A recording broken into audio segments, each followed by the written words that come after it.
appear that we have a quorum. Great. Yes, I'm ready to begin roll call. Just want to open up the Okay. meeting. All right. We are recording, ladies and gentlemen. Good evening. It is 5 p.m. on Wednesday, October 20th, 2021. Thank you for joining me at the East Bay Community Energy Board of Directors meeting. We are meeting pursuant to AB 361, which we will consider finding for in just a few moments. And at this time, I would like to ask the clerk to please call the roll for this meeting. Yes, thank you. Alameda County. Present Chair, I'll be leaving at 6 p.m. Thank you. Thank you. Albany.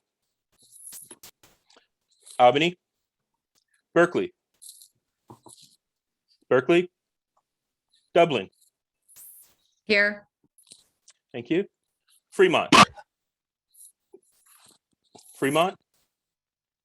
Here, Teresa Cox. Thank you. Hayward. Here. Livermore. Here. Thanks. Thank you. Newark. Here. Thank you. Oakland. Here, Rebecca Kaplan with you today. Thank you. Great. Piedmont. Piedmont. Pleasanton. Here. Tracy. Present. Union City. Here. Community Advisory Committee. Community Advisory Committee. San Leandro Here. and Emeryville. Here. We have a quorum. Thank you. Adrian, did you hear from the Community Advisory Committee whether we'd have representation tonight? I know that there was they just elected their new chair, but that's not until November when they're instated. I Correct? do expect a representative, Jane Frank, to Okay. join us for this meeting. Very good, thank you. And colleagues, with your indulgence, I'm going to reorder a few things on our agenda tonight. I understand Supervisor Valle is leaving at 6 o'clock. I want to make sure that we maintain a quorum for some action items. So between item 3 and 4, I'd like to add public comment on closed session, and then closed session, and then the report out of closed session, and then the resolution on the COLA and merit increase for Nick Chassett. And if that was difficult to follow along with, because it was 4 things between items 3 and 4, I've asked Adrian to actually revise a draft of the agenda and send out to you if you should approve moving these around. So that motion's on the floor. Is there any discussion, any objection to doing that? So move, Chair, or second, if you need a second. Oh, that would be great for a second. Thank you so much. So there's a motion by myself to approve the final agenda with a few changes, and a second by member Marquez and Hayward. Would the clerk please call the roll? Yes, thank you. Alameda County. Aye. Albany. Albany. Berkeley. Berkeley. Dublin. Yes. Fremont. Yes. Hayward. Yes. Livermore. Yes. Yes, thank you. Was that a yes? That was. Can you Thank hear you. me okay? Yes, I just couldn't hear the first one. Thank you. Okay. Newark. Aye. Oakland. Aye. Piedmont. Pleasanton. Aye. Thank you. Tracy. Aye. Union City. Aye. Community. Oh well. San Leandro. Aye, and also there was a chat from the Honorable Kate Harrison, who says that she's in the other room. If you can promote her. I see Thank you. there are several people. Hold on 1 second. I'm just going to move them over.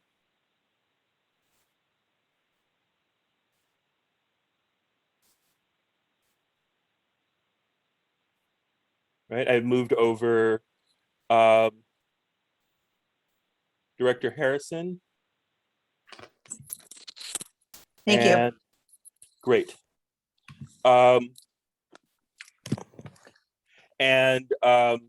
Emeryville. Aye. And did you get a vote from Berkeley? Kate, we were just voting on reordering the agenda to make sure we maintain quorum for all of our action items. Aye. Thank you. Thank you. And I moved over one other director. I apologize. If you could just please identify yourself. We just moved over. I think Piedmont. Piedmont, yes. Yeah, I couldn't get, I'm sorry, I opened two screens because I didn't think you had me. You have me now. Great. So we just took a vote on reordering the agenda. I voted aye. Oh, you voted aye. Okay, great. Thank you. Oh, Director McCarthy, this was your chance to vote twice. Great. Early and often. Thank you. Well, the motion passes. Very Thank you. good. Thank you very much, colleagues. That'll take us to the, oh, go ahead. Oh, I sorry. did want to just say one more thing about the reordered agenda. Yes. I've emailed it to all of the directors, so it should be in your email now. And it's also posted to the EBCE public meetings page for members of the public who would like to get access to that updated document. Thank you, Adrian. Appreciate that very much. And I'll just say verbally again that I moved public comment on closed session, report out of closed session, and then the resolution on the COLA and merit increase between items 3 and 4 on the older agenda, if you have printed that out and you're following along. So now, folks, that'll bring us to item 3, which is AB 361, finding for continued remote meetings. I know we've all been dealing with this issue in all of our local jurisdictions. So is there a staff report to go along with the ask tonight? Yes. Let me just pull it up. Hold on one second. Or excuse me, a presentation. I'd be, good evening, Chair and members of the board. I'd be happy to give a brief presentation. I'm sure that many of you are already familiar with this issue. So until the end of September, we were operating with remote meetings under an executive order issued by the governor in light of COVID-19 that waived the requirement that we list all of your remote locations on the agenda, and also that those locations be open to the public. That expired September 31st, but it was sort of superseded by legislation AB 361, which allows us to continue with remote meetings under a state of emergency situation, but it requires that we make a finding every 30 days about the basis for those remote meetings. In Alameda County, agencies are making a finding based on imminent risks to the public, for meetings in person. And I believe that we have logistically, looked around and inquired about different meeting spaces that might be available at this time. And since most of your respective agencies are continuing to meet remotely, we've been told that there are no facilities that would be available large enough for EBCE to be able to meet remotely and socially distance. So with that, we are asking the board to make a finding that with respect to continuing remote meetings, and we will continue to put that finding on the consent calendar, most likely every 30 days for every meeting in the indefinite future. At such time as we're looking at actually going back to in-person meetings, we'll come back to the board to discuss that with the public. Very good. Thank you, Ender. Adrian, you can go ahead and stop sharing. And I will ask my colleagues, are there any clarifying questions from the board? And we have Member Kaplan. I cede the floor to you. Oh, thank you. Yes, I'm happy to move the item, and in acknowledgement of the reality that the spread of disease is not over. And I think it's important that we all do everything we can to minimize risk. So I'm happy to move the item. Thank you.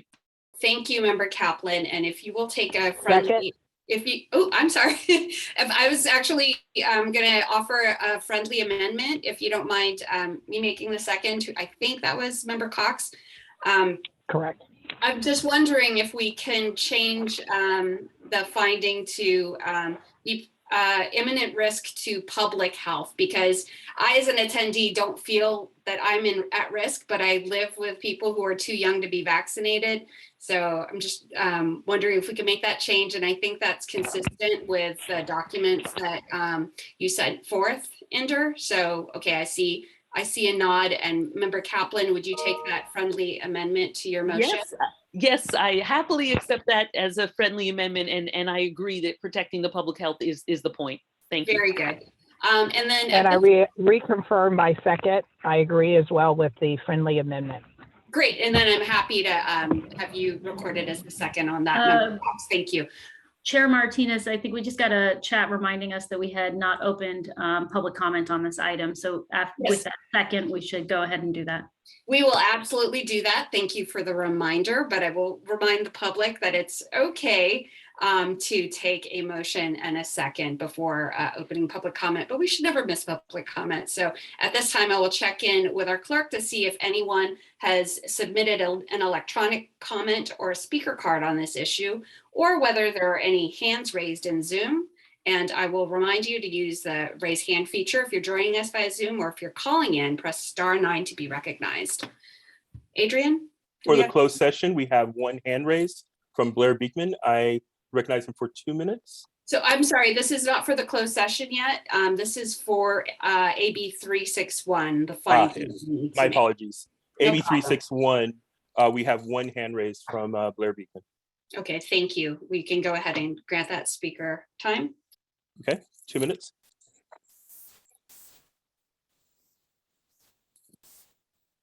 Hi, thank you. Blair Beekman here.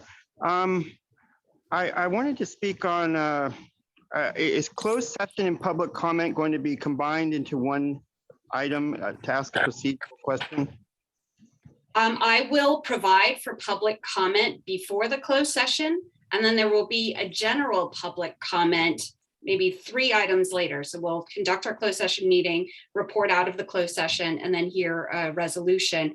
And then I will have a general public comment for items that are not on the agenda, but under the purview of this agency. Does that make sense?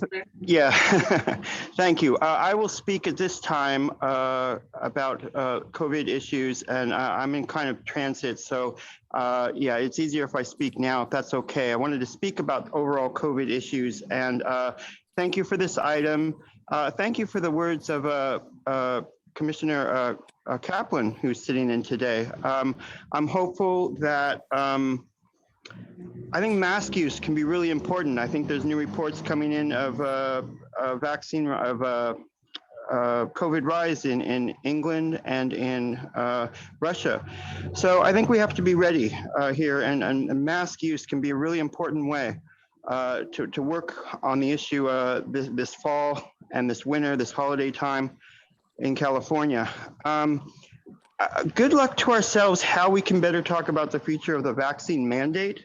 I'm very interested how to consider ideas of open public policies with technology recently over the past few years that I talk about here often, that I think can really help frame a good way to have a conversation about the future of our COVID issues and vaccine issues. Good luck how we can do that. It's delicate things, but I think it can be managed. I think we can do it. Thank you. Thank you, Speaker. Seeing no other hands raised, we'll go ahead and close public comment on this item, and we can go ahead and take that roll call vote. Great. Great. Thank you. Okay, the roll call vote. Alameda County. Aye. Albany.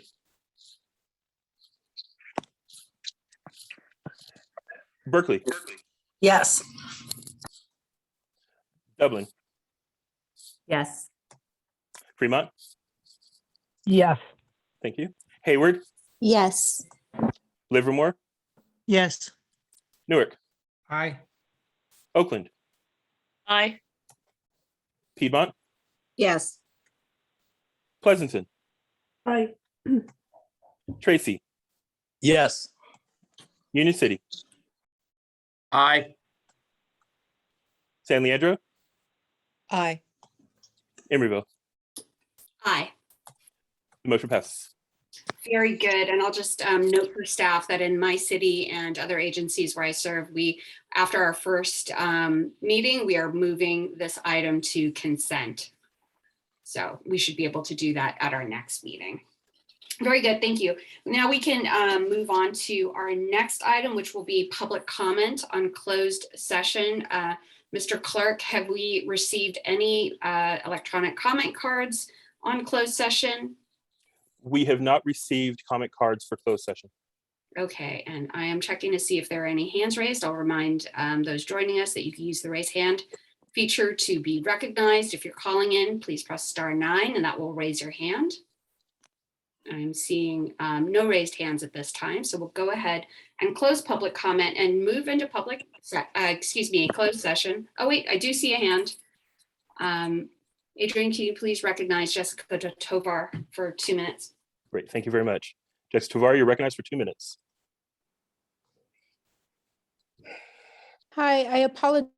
I'm a little bit confused. I wanted to speak a general public comment. Is this it?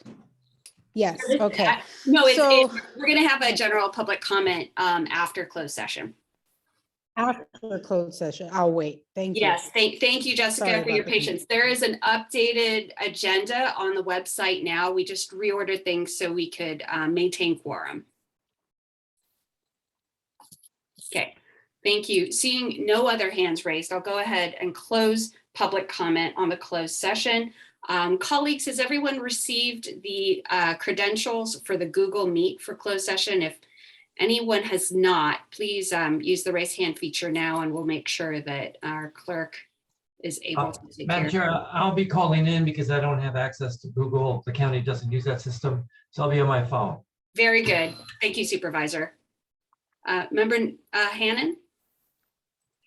Yes, ma'am. I don't recall receiving the Google invitation. If it could be resent to me, I'd appreciate it. Yes. I'd also like it resent to me. Okay. Piedmont.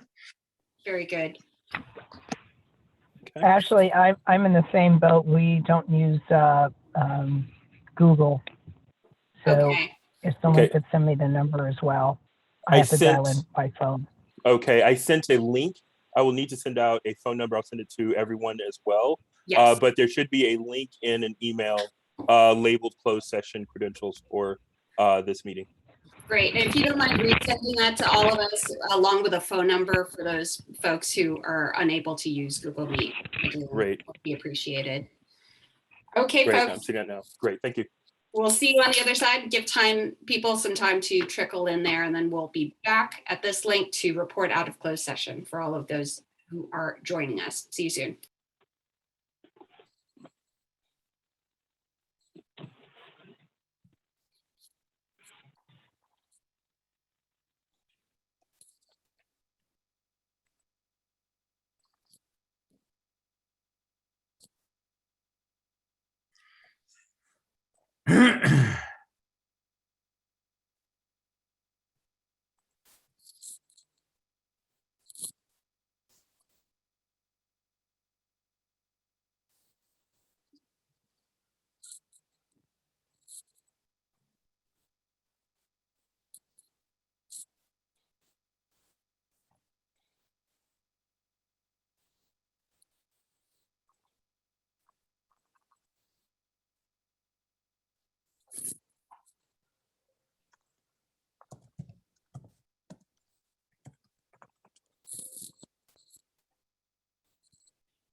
Thank you.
And some of you don't like. But if you add off to all of those, every single one of them means master.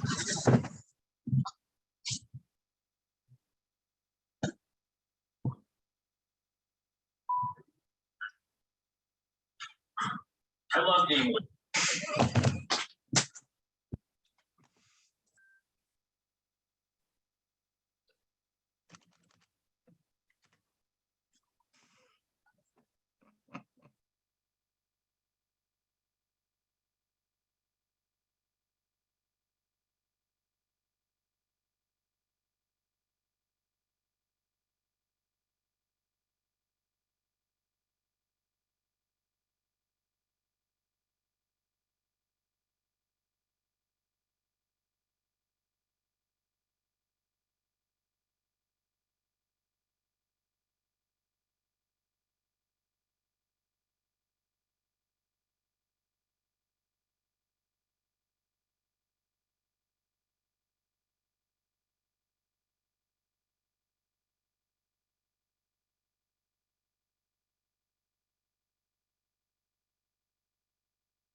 Adrian, we're back. Or some of us are.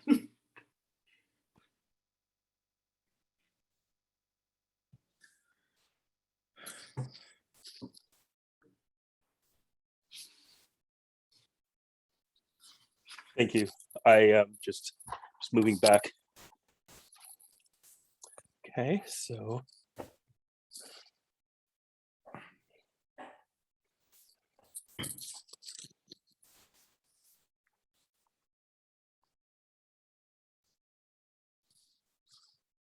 Do you need a second, Adrian? Yes, hold. I just need to do one more thing and I'll be ready to go. Very good. Just let me know.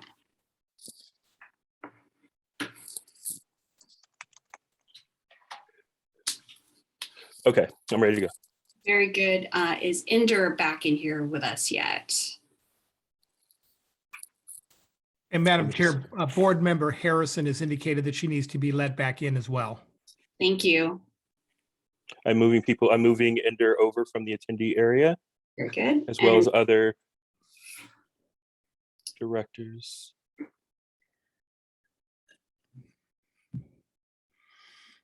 Great, thank you. All right, General Counsel, are you ready to report out of closed session? Thank you, Chair. There's nothing to report out of closed session, but the next item on the agenda will relate to that. Thank you. So next up is the COLA and merit increase for our CEO. We have a resolution before us approving a 2% cost of living adjustment and a 5% merit increase to our CEO, allowed under his employment agreement effective July 1st, 2021. Colleagues, if with your indulgence, we'll waive presentation, but I'm happy to entertain any questions from the board. Member Tiedemann, I saw a hand raised, but that might just be because you were in the wrong room. But if you have a question, go ahead and raise your hand again. We'd be happy to address it. Okay, it looks like there are no questions from the board, so I will ask the board clerk whether any electronic comment has been submitted or any speaker cards. I'll let the public know that if they are joining us via Zoom, please raise your hand to be recognized or press *9 to raise your hand. There are no speaker cards for this item. Very good. So I will go ahead, and I don't see any hands raised. So we will close public comment on that item and bring it back to the board.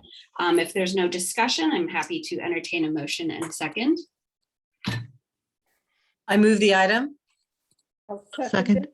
Thank you. I've got a motion from Member Harrison and then a whole chorus to pick from. I'm going to Member Narum. I caught the second from. Clerk, please call the roll. Yes, Alameda County. Aye. Albany. Yes. Berkeley. Yes. Dublin. Dublin. Back to Dublin. Fremont. Fremont.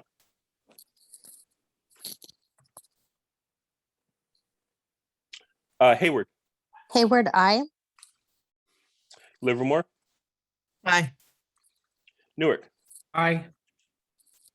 Oakland. Aye. Piedmont. Aye. Pleasanton. Aye. Tracy. Aye. Union City. Aye. San Leandro. San Leandro. And Emeryville. Aye, and I will note that the mayor of Dublin is in the attendees list. So if you wouldn't mind promoting her and then taking her vote. And I see the member from San Leandro has also joined us. If you could take the vote as well. Yes. Okay. Thank you, Adrian. Aye. May you please identify yourself? Mayor Hernandez. Thank you. And just to Fremont. Fremont. I think you're muted. Yeah, And Member Cox, I see you're online, but your phone appears to be muted. Okay. And you could try pressing Can you hear star. me now?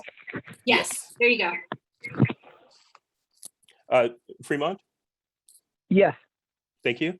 And San Leandro. San Leandro, Yes. yes, thank you. The motion passes unanimously.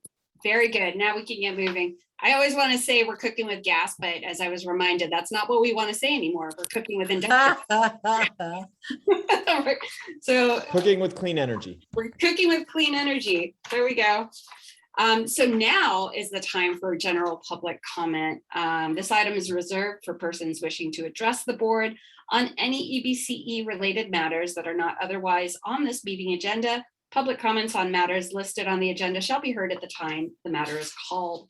As with all public comment, members of the public who wish to address the board are customarily limited to 2 minutes per speaker and must complete an electronic speaker slip. The board chair may increase or decrease the time allotted to each speaker. And I will leave it to our competent clerk to go ahead and allow our public speakers some space. Yes, thank you. We have speaker cards submitted and raised hands. I will recognize Alita Dupree, Jessica Tovar, and Blair Beekman. Jessica Tovar, I'm going to recognize you first. You're recognized for 2 minutes. Hi, this is Jessica Tovar, East Bay Clean Power Alliance. And I actually wanted to bring up a concern around the community innovation grants.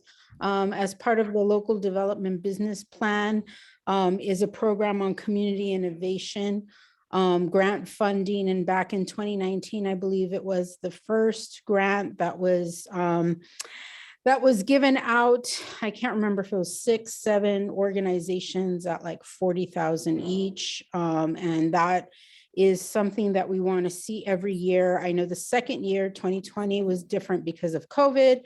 That money was used for COVID relief. But now in 2021, we don't see any money allocated for that. I do know that folks from the local development business plan have highlighted a huge investment in addressing debt and debt relief. However, I do think that the community innovation grants was talked about last June in terms of finding, I don't know if the number was 250,000 to, in addition, to provide community innovation grants this year to community groups within Alameda County, City of Tracy.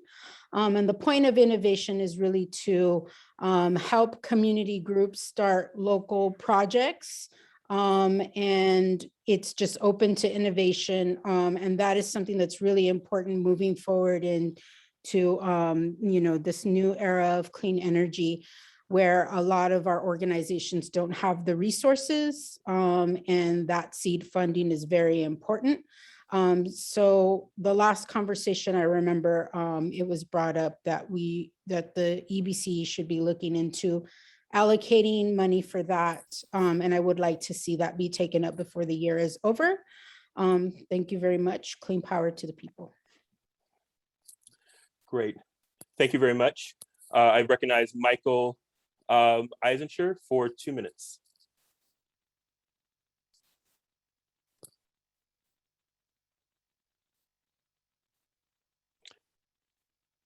Michael Eisenshire, I see that you're muted.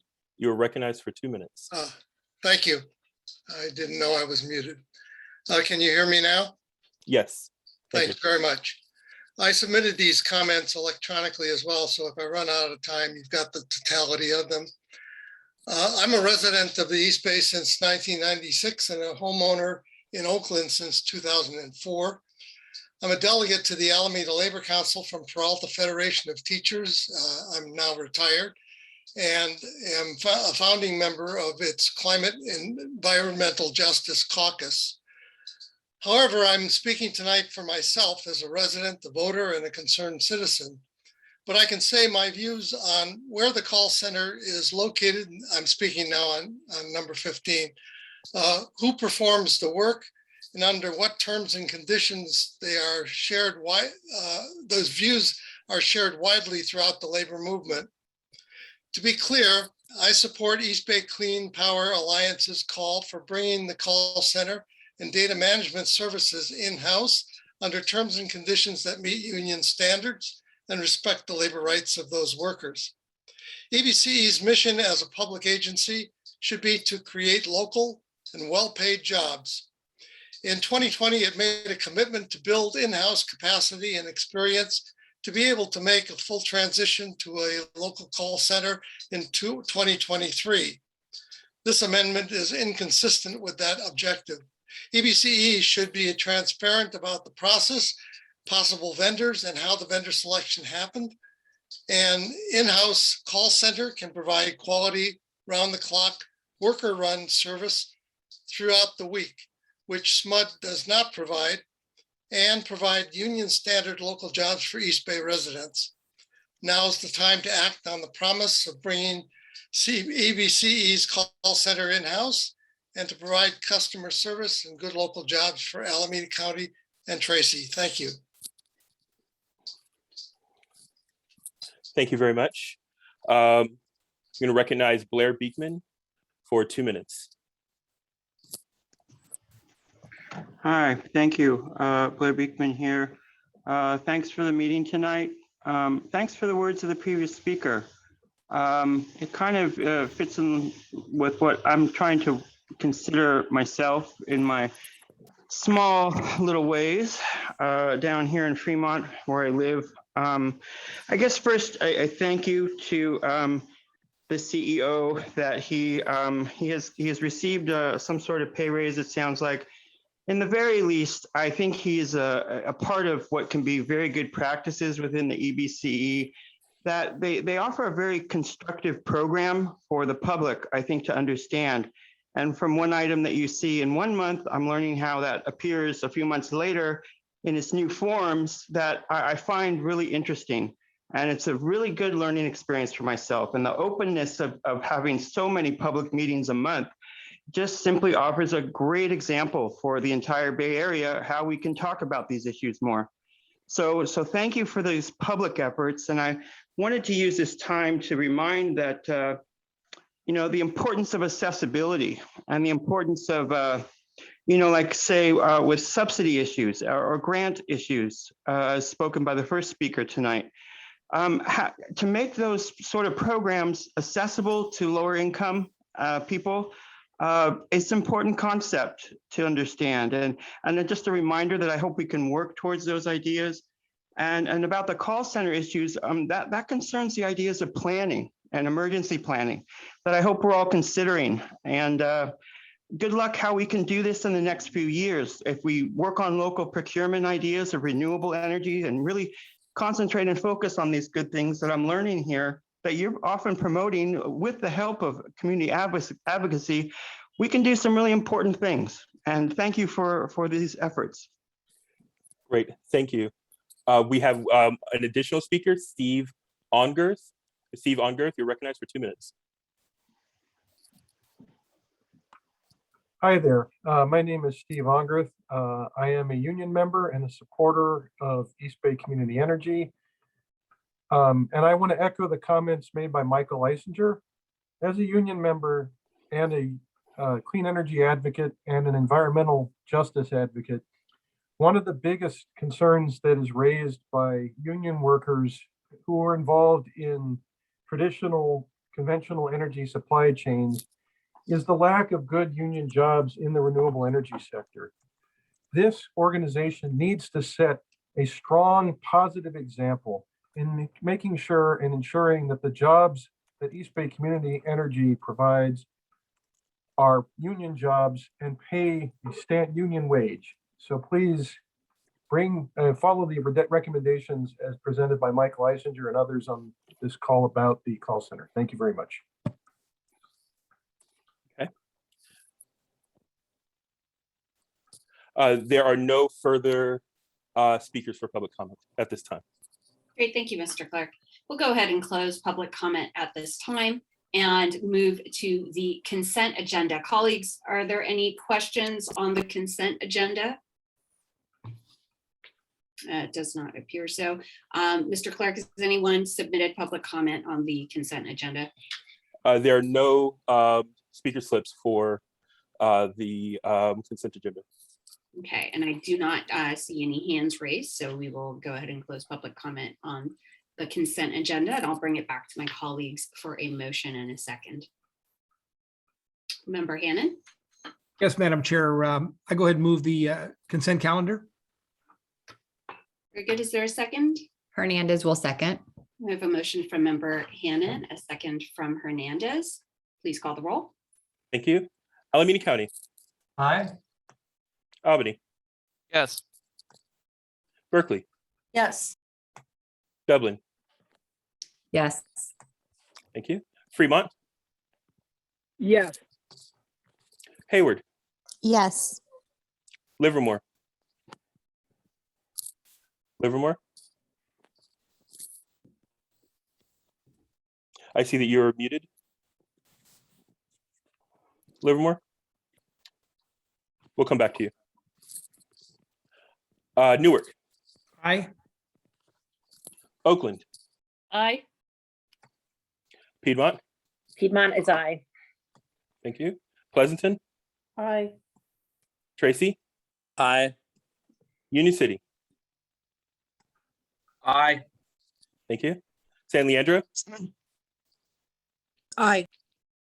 And I think Emeryville. I missed my call. Emeryville is aye, and I think that was Livermore chiming in if you want to call her again. Yes, Livermore. Aye. Thank you. The motion passes. Very good. That will bring us to our CEO report. So I will cede the floor to our CEO, Nick Chassett. Sorry, let me unmute. Thank you very much. All right, so our report today, I want to share, we did have an executive committee meeting on October 1st. At that meeting, we predominantly presented an agenda item focused on enhancing our staffing competitiveness and resiliency, which is on tonight's agenda as the budget change proposal. We also received an update on plans to develop a low and moderate income electrification program and an overview of our community solar program. That low and moderate income electrification program is in response to the board action earlier this year to allocate an additional $250,000 of local development funds to low and moderate electrification. Our next committee meeting is December 3rd. At 12 p.m. We did also have a marketing, regulatory, and legislative committee meeting on October 7th. That meeting was focused on recent marketing and account services activities and an overview of our future marketing, education, outreach plans, as well as our plans to start transitioning a number of our cities to Renewable 100 starting in January 2022. Our next meeting is December 1st, 2021. And not on this item, but I did want to note that we do have some new colleagues who have joined the EBCE team. First is Paul Hernandez. Paul Hernandez has joined as a regulatory principal focused on transportation electrification. Paul is going to be leading our efforts to engage in a whole set of proceedings at the state level focused on allocation, predominantly on allocation of transportation electrification funds. And so Paul will hopefully help us secure another round of grants that are going to go to help our efforts to build an electric transportation infrastructure for all of our customers. Okay, and then we also have a just let me pull up. I'm sorry, but these didn't make it in there. Oh gosh, where is it? Adrian? We have another colleague in our power resources team. Here we go. I'm sorry. Yep, sorry. Erin Kim, not our power resource. Erin Kim has joined our local development team as a climate fellow, and Erin will be working predominantly on our induction cooking program. And so welcome, Erin, as well. And so that those are our two those are the two items in my CEO report this month. Very good. Thank you. Colleagues, are there any questions for our CEO on his report? Okay, I don't see any hands raised. And as this is an information item, we will go ahead and move on to our CAC report. Has Vice Chair French joined us, Adrian? I do not see Vice Chair French. Let me, I'm going to reach out to her, but That's okay. We'll go ahead and put a pin in this item for now. If she joins us later, we can, I know that what they had commented on was the Smud item. So if she's able to join us before then to give her input, that would be great. If not, we have all received the CAC notes from their meeting this past Monday. Okay, so colleagues, with your indulgence, I will move on. That will bring us to the annual audit for fiscal year 2020-2021. And I will cede the floor to staff to go ahead and present on this issue. Hi, thank you. Jason Bartlett, Finance Manager, EBC. We will be presenting this item with Passetti and Brinker, our independent auditors who conducted the audit, and will give a full presentation after my brief introduction. So there is a staff report provided that gives the kind of top line highlights of the different financial statements. As far as a greater detail into management and procedural operations, that will be covered by our auditor during their position. But just to kind of touch on the big ticket items, we were net positive last fiscal year. Our net position increased by about $22 million to go from 149.8 to 171.9. We did fund a little bit more money into the GASB 62, which is a revenue deferral fund. We added $3.1 million to that. We've deferred these revenues that were generated during the fiscal year of 2021 to cover our expected future years on balance account with our PCIA. We believe that the number that additional $3 million will make us whole for the next 3-year PCIA obligation in terms of the unbalanced accounts. So those are the real highlights. There are the biggest, I guess, kind of note in the balance sheet is, again, the increase in assets as due to receivables. The relatively stable rate of liabilities because operations have pretty much stayed the same, and just the slight increase in our GASB 62 revenue deferral fund. In the income statement, again, just noticing that we did have a net positive change in position for the year of $22.1 million. And so I will take any initial questions on that, but it may be best to defer to the auditors to give the full presentation at this time. Let's go ahead and hear the presentation from the auditors, and then we'll hold questions for the end. Thank you. Adrian, can you see if Brett Bradford or Andrea Lifto are here? I'm here. Oh, there we are. Great.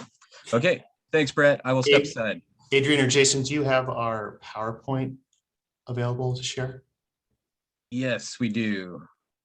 I think it's the other file. There we go. All right, great. Perfect. Thank you.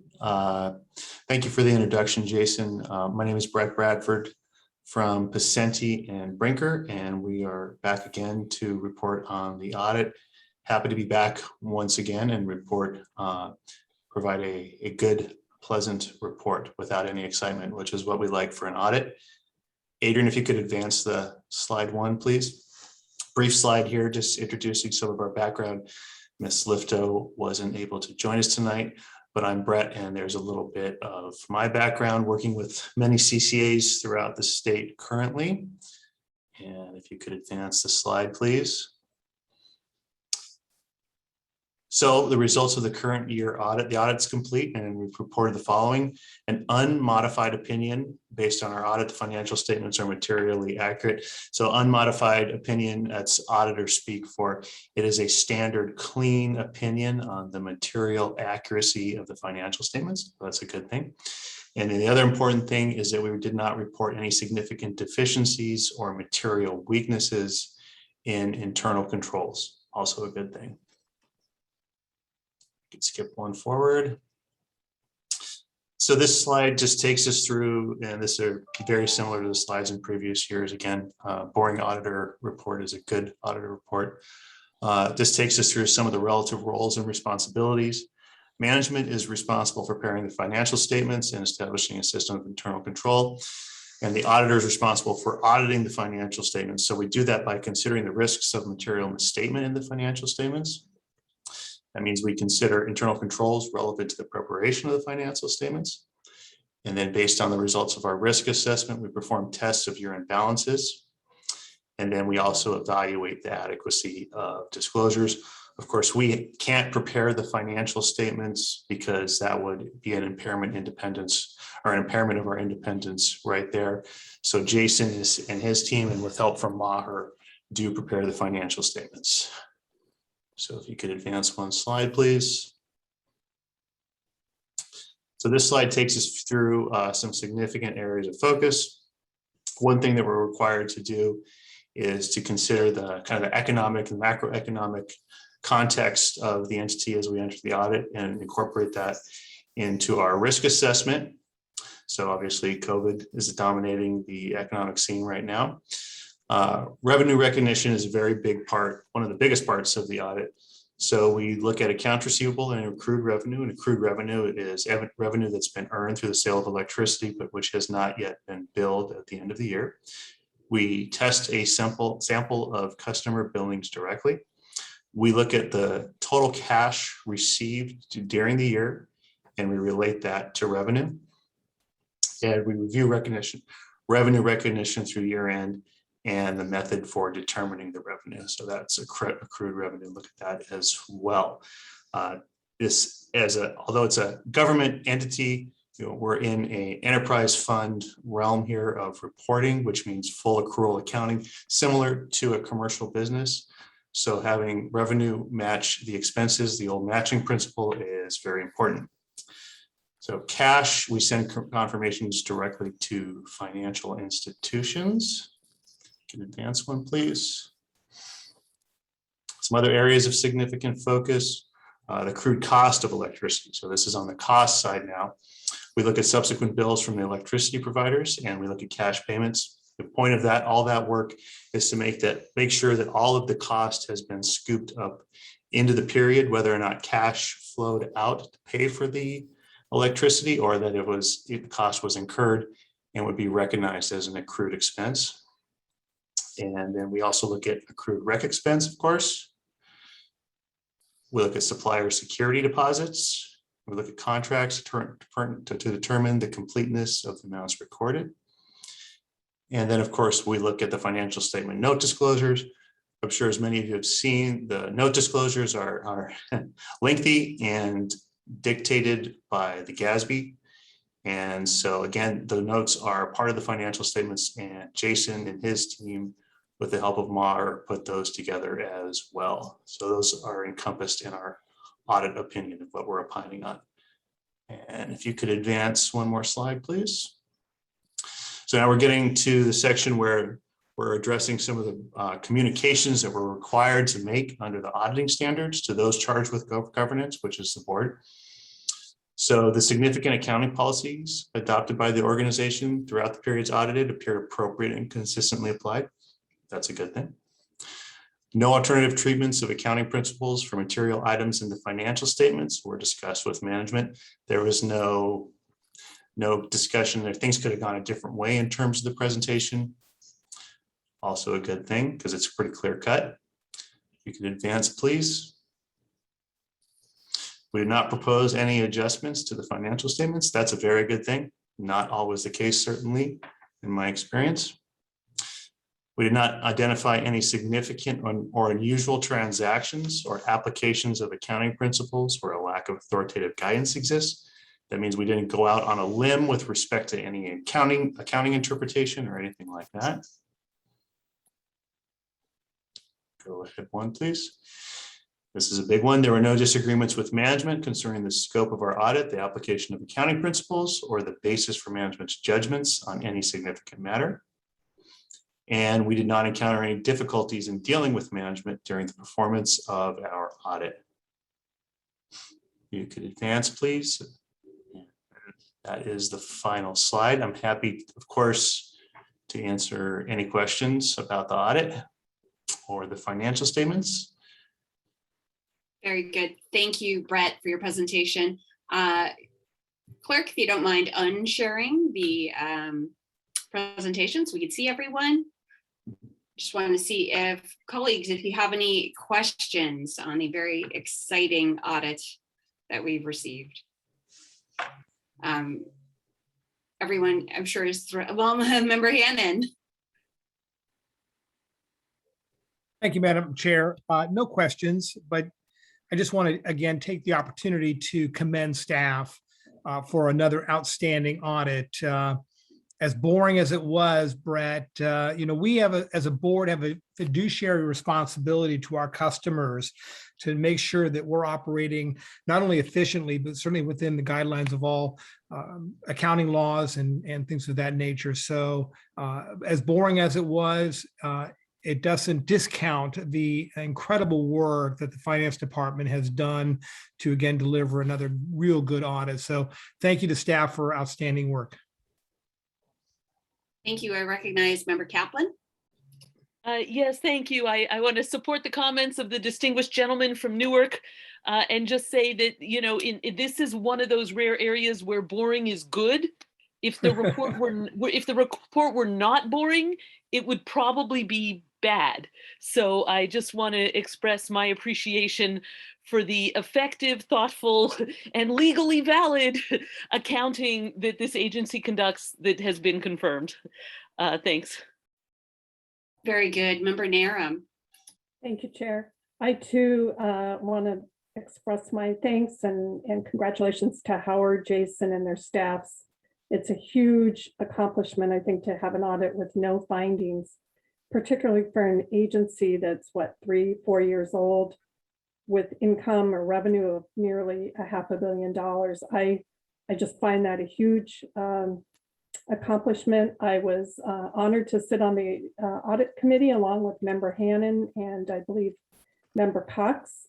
And no, that's not right. Lopez, Marina, and Chair Martinez. And I think we had some good discussions. It was a bit boring, but in this case, I think boring is what we all want. And again, my congratulations to everybody involved. Thank you. Very good. Thank you, Member Narum. Vice Chair Lopez. Thank you very much. Just want to echo my fellow colleagues, having served on the audit ad hoc committee. Just appreciate the professionalism. We had the opportunity also to speak with the auditors without staff there, just just to do a further check-in. And we've come back with a really good result. And this organization has really grown and continues to do really wonderfully in terms of its performance. And this is yet another metric of that. Thank you. Well said, Vice Chair. Seeing no other comments from the board, this is an information item, and as we didn't have any issues to deliberate upon for this, I will just go ahead and thank staff and our consultants for preparing a clean, unmodified opinion. And we will move on So next up, we have the budget amendment. This is an action item, and so I will turn this over to staff to present. Thank you very much. Thank you, Adrian. So this is an item that we did present at the board meeting, the executive committee meeting a few weeks ago. And so there's a couple parts of this presentation. The focus from an action item perspective is really on the budget aspect of it, because the other items are not are more informational and seeking input, but are not seeking direction from the board, because they are delegations to my authority already. So with that said, why don't we start? Okay, so I think just to kick things off here, partially based on some feedback we had gotten from this board in 2020, East Bay Community Energy participated in a multi-CCA effort with the consulting firm Mercer to benchmark our compensation, so both salary, cash compensation, and total benefits across CCAs, the public sector, and the energy sector. And so through that exercise, we were able to assess kind of how competitive we are. As obviously we all are very deeply familiar with, EBC, and all of us have transitioned, with the exception of some critical workers have transitioned to 100% remote work. And as we go into 2022, we expect to continue to support this work from home first hybrid model through the end of this year, and kind of reassess as going into next year. And so through this time, we have also experienced a higher than historically experienced level of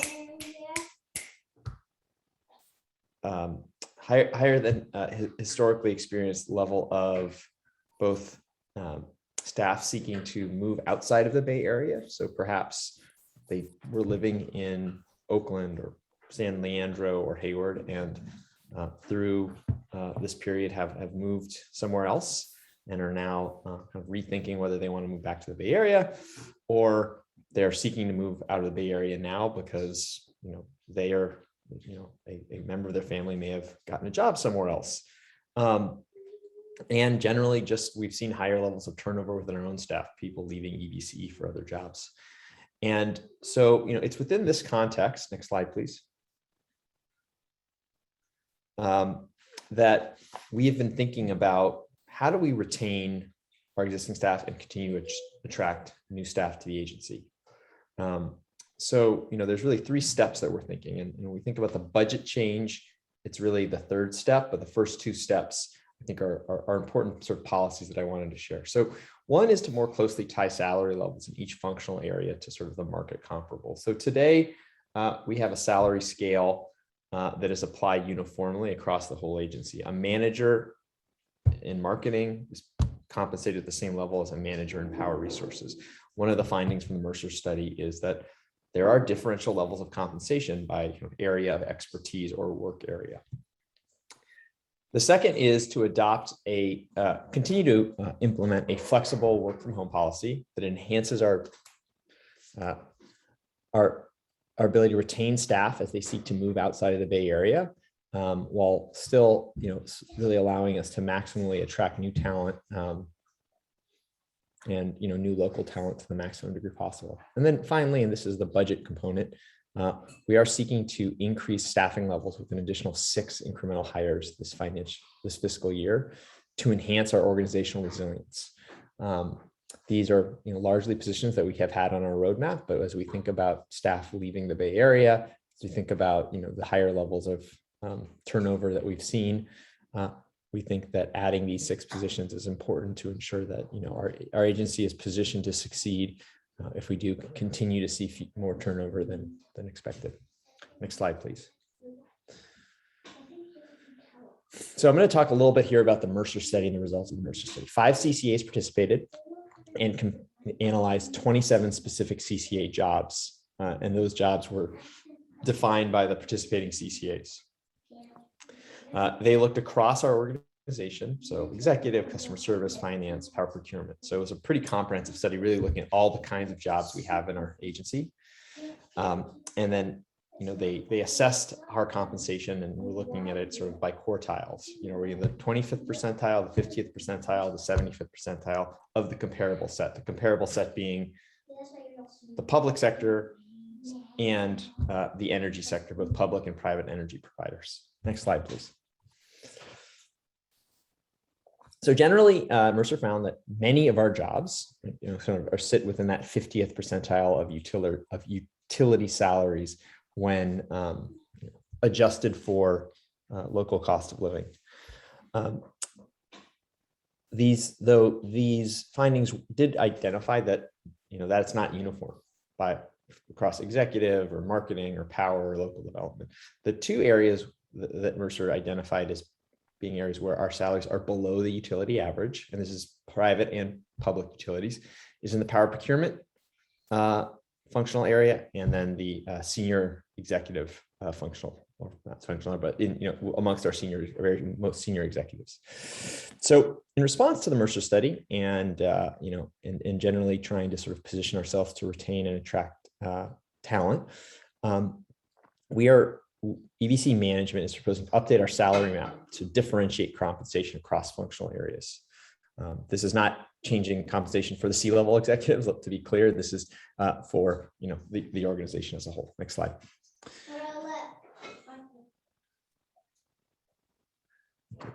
So what you see here is our current salary mapping for our high and low across all of our positions: fellow, coordinator, analyst, associate, etc. And then you see our sort of the Mercer aligned salary map. So instead of defining salary levels but specifically to title, we want to move to sort of 3 entry-level positions, 3 intermediate positions, 3 senior, and 3 sort of senior exec. So there'd be 12 positions that are mapped to our existing salary scale. And then for each functional area, we would go through a mapping of titles within the functional area to one of those 12 positions. So practically, that means you may have one functional area where an analyst enters at entry level 3, and another functional area where you may be able to hire an analyst at entry level 3 or intermediate level 1. One thing that I think is really important to note, though, is these updates, one will in no way, shape, or form change existing staff compensation. So no staff will see their compensation levels reduced as a result of this mapping. And this updated mapping won't change or will not put EBC into a position where it exceeds our current staffing budget. So we're not changing in such a way that our current personnel budget is so impacted or so increased as to put us outside of our approved budget. Next slide, please. So next is our the development and implementation of our long-term work policy. So as I said, we've been in 100% remote work environment starting in July of this past year. We have had some limited voluntary in-office work, and as well as having in-person meetings in the office. On every couple of weeks, different teams will meet in our office, and we have a whole vaccination protocol, so you have to be vaccinated to come to the office, and we have a screening protocol to come in too. We've done several surveys, and those surveys of staff over the course of time. So we did surveys in the spring and through the summer and into the fall. And what we're finding is there's a general interest among most staff in kind of a hybrid return to work 2 to 3 days a week. So an important thing to also contextualize here is, our current office space is a lease at 1999 Harrison Street that we have for just about another year. We have bought our new office building, and so we're in the process of preparing that for occupancy. So we are sort of in a position where we don't want to do a lot when we, in terms of investing in the new office or the old office space, because we're going to be moving into a new office. So rearranging it, moving furniture around is just sort of like, let's not spend a lot of time there. Let's really focus on getting the new office ready to occupy. The final point is over the last 3 months, we have seen about 15% of our staff either move outside of the Bay Area or make permanent previous temporary moves outside of the Bay Area. So what we're seeing is staff, for a number of reasons, be it cost of living or other factors, are just changing where they live. And we think we really want to retain those folks, really valuable members of our team. So next slide, please. So, in that context, what we're seeking to do is we're going to continue to support 100% remote work through the end of this year. And then starting in 2022, we will implement a hybrid schedule where functional teams will work in person 1 to 2 days a week, really to ensure there's no overcrowding. And so, one team might be there Tuesdays and Wednesdays, another team is there on Mondays and Thursdays. So there's never more than 10 or 12 people.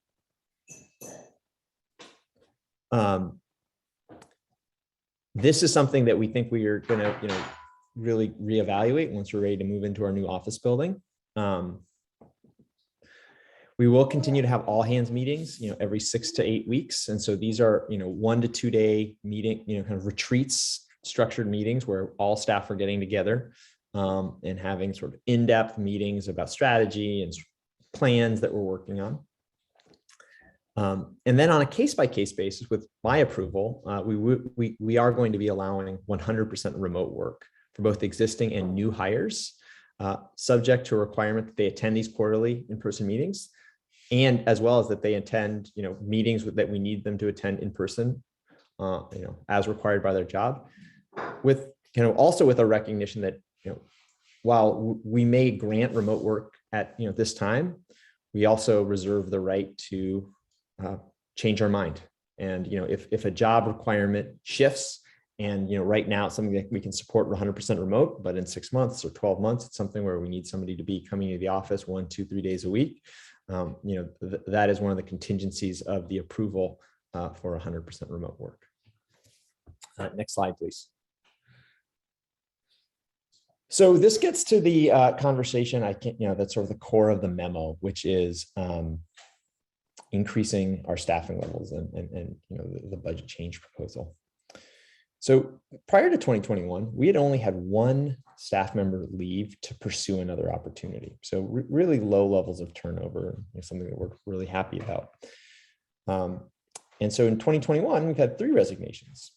Small number in the scheme of things, but for a small agency, it's a lot of people. It's almost 10% of your workforce that has resigned to seek new opportunities. So we look at that. We look at sort of broader trends that I'm sure many of you are seeing, whether it's in your jobs, or in your cities, of a greater level of job turnover. People looking for new jobs. We're in a tight job market, and so people are looking for new opportunities or looking for something new.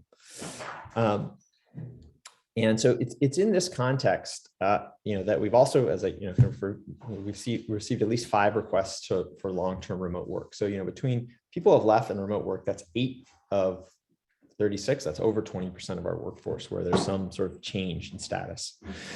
And that's important to contextualize in the context of our 2021-2022 staffing plan that was developed largely in the first quarter of 21. So really before we had internalized the level of interest in long-term remote work, and before we had really seen the job market rebound.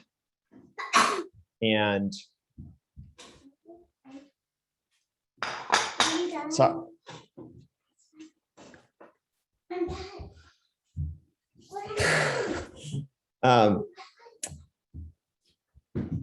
and so when we thought about the number of new hires we were adding, we were not really accounting for these factors. And so as we started to account for these factors, we, I think, have come to the conclusion that really to position ourselves for continued future turnover, for frankly, some of the risk factors that you face when you have 100% remote work, where we think there may be higher levels of potential future attrition because, someone might move somewhere and then realize, I really want to go into the office. And that becomes a catalyst for looking for a new job, not because they're dissatisfied with the work at EBC, but simply because they don't want to work at home anymore. And so it's in that context that, we're bringing this proposal to add these positions forward. Next slide, please.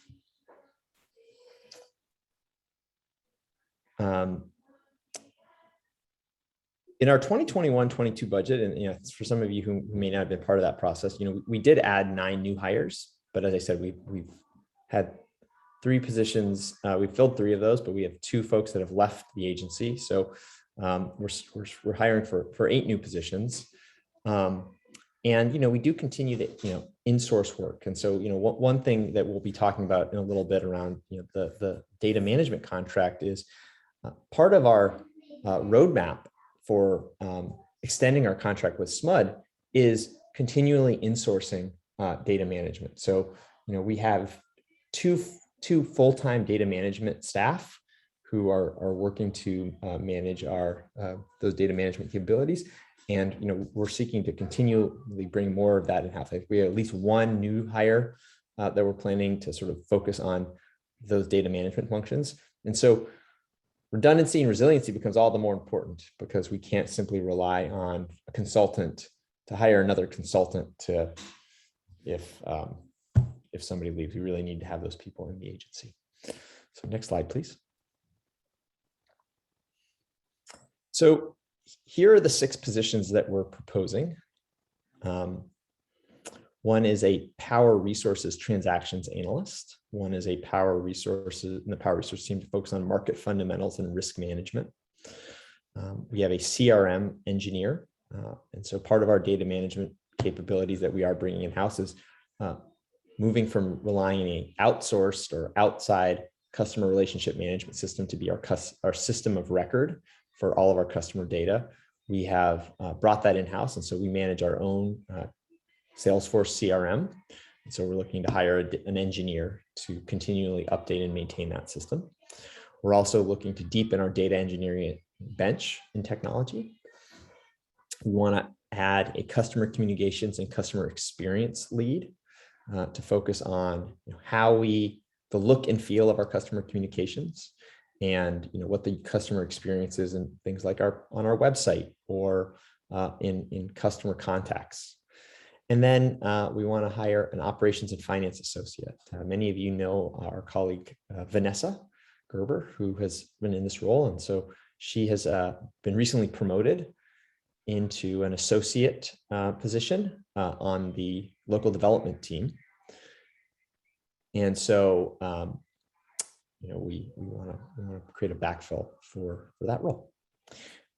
In all, over the course of a full fiscal year, we think these salaries will cost between $1 and $1.2 million a year.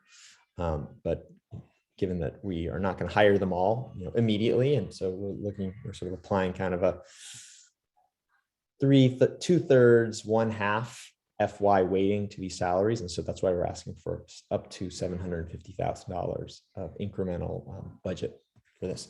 Next slide, please. And this is just an org chart to kind of show where the new positions sit. So it's a bit of an eye chart, but you'll see where it says new position.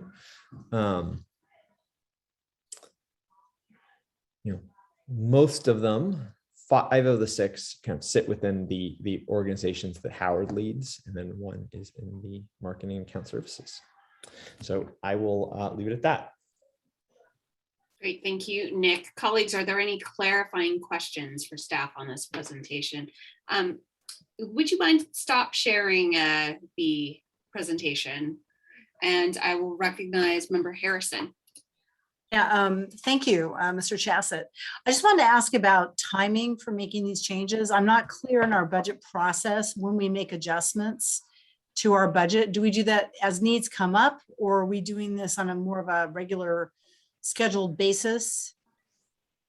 Typically, I've done it on an as needs come up. I mean, this is the first time we've made this kind of an adjustment to our budget. And, generally speaking, we don't intend to, we do not go into our budget process intending to make a change. I think we, in this particular instance, are making a change because, there have been some momentous shifts in the world that are affecting our kind of personnel and staffing that we just had not accounted for when we went through the budgeting exercise in January, February, the internal one, which is where we do staffing. Yeah, the reason I raised that is because we had that conversation in June about the community grants, and we aren't making an adjustment for that. And I see that as an important aspect as well. There's nothing to do with your staffing request, which I'm in favor of. I just want to make sure we have a clear path for how we adjust the budget. I'm used to a system that's more, you have an annual budget and you might have one adjustment period. So I'd like to sort of suggest in future, we try to do something that's on a schedule like that so that all needs can be stacked against each other. And we can look at that more in context. Yeah, I just want to sort of know that makes sense, and I appreciate that. But I think in the context of the request to the increase in 250,000, I'll say from a budgeting perspective, that money is baked in. It just hasn't been earmarked. So that's more of an allocation issue rather Correct. than That's more of an allocation issue as opposed to like so that money is in the budget. That was like, so that the way we took it was the board action was to increase the budget by $250,000. And so then it's a question of, well, how are we going to spend that money? Okay. And so that is an item actually we presented at the executive committee last, at the beginning of this month, actually, with a staff proposal. We were going to bring that staff proposal to this meeting, but we had some last minute legal questions came up around the proposal that we needed to address before we brought it forward. Okay, great. Thank you. That's really helpful. And then I just wanted to ask on the salaries, the study from Mercer, did they look at people that were allowed to work at home? Many parts of the industry, people are not able to do that. So I want to make sure when we compare this, it is a benefit to employees to work at home. There's a great savings in time, transit costs, et cetera. And I want to make sure our comparisons took that into account. So no, they did not. They did not explicitly take it into account. I can say when we think about our work from home policies, though, we very much benchmark ourselves against certainly other CCAs and as well as private sector energy companies when we think about whether or not they're allowing work from home. Because I can say we have multiple employees who have had other offers to work from home, and if we did not offer work from home, they very likely would have pursued other options. No, I understand that. I only know this from personal experience, i.e. my husband. They are going back at SF Clean Power at the end of this year. So I don't think all agencies are allowing work at home consistently. So this is generous and a good thing to do, but I just want to make sure we always look at our salaries in that light. So thank you. Very good. Next up, we've got Vice Chair Lopez. Thank you very much. Nick, I appreciate, you sort of, being ahead on this and adding the additional staff and sort of looking at the categories differently. I think that's just a sign of a small organization continuing to grow and evolve into probably will be a larger organization eventually. But I can see this point here about, only 35 people if there's one or two people lost, and that can be, like it says here in the report, be felt acutely. So I support the recommendation. And if there's no one else in the queue, I don't want to get ahead of anybody here. I'd like to move to adopt a resolution approving adjustment to the fiscal year 2021-2022 budget. It adds $750 incremental personnel expense and authorizes the CEO to add 6 additional positions to EBCE staff. Very good. There's a motion on the table, and I'm sorry, was that second Member Cox? That's correct. Very good. So we have a motion from Vice Chair Lopez and a second from Member Cox. At this time, let's take a pause and check in with public comment. Mr. Clerk, has anyone submitted a speaker card or electronic comment on this item? There are no speaker cards that have been submitted for this item. If you do wish to speak to this item, if you could use the raise hand feature or *9 if you're calling in. All And I right. do not see anyone. I see a raised hand in the attendees, but I can't tell if it's the same number that Member Cox is on. That's Director Cox. Yes, it is. Okay, got it. I see. I was going to make a comment Please do. after the public comments. Well, Thank you. well, sorry, let me just double check. There's no one else waiting for public comment. So that's the only hand. We'll go ahead and close public comment. We'll take Director Cox first, and then I see a raised hand for Director Monroe afterwards. Thank you, Madam President. I did want to say that I think that the hiring of the 6 additional people, especially relating to the engineering CRM, I used to work at Salesforce, and that is a fabulous tool that gets to the details of how many people are even clicking on the website to build more customer base, more awareness to people that are interested in the products that are being offered by the East Bay Community Energy Firm. And I think it's important having that type of skill. The IT work is an extra plus. You're doing more automation and less on the staff. So you're utilizing the greatest possibilities of being very production efficient over time by using technology.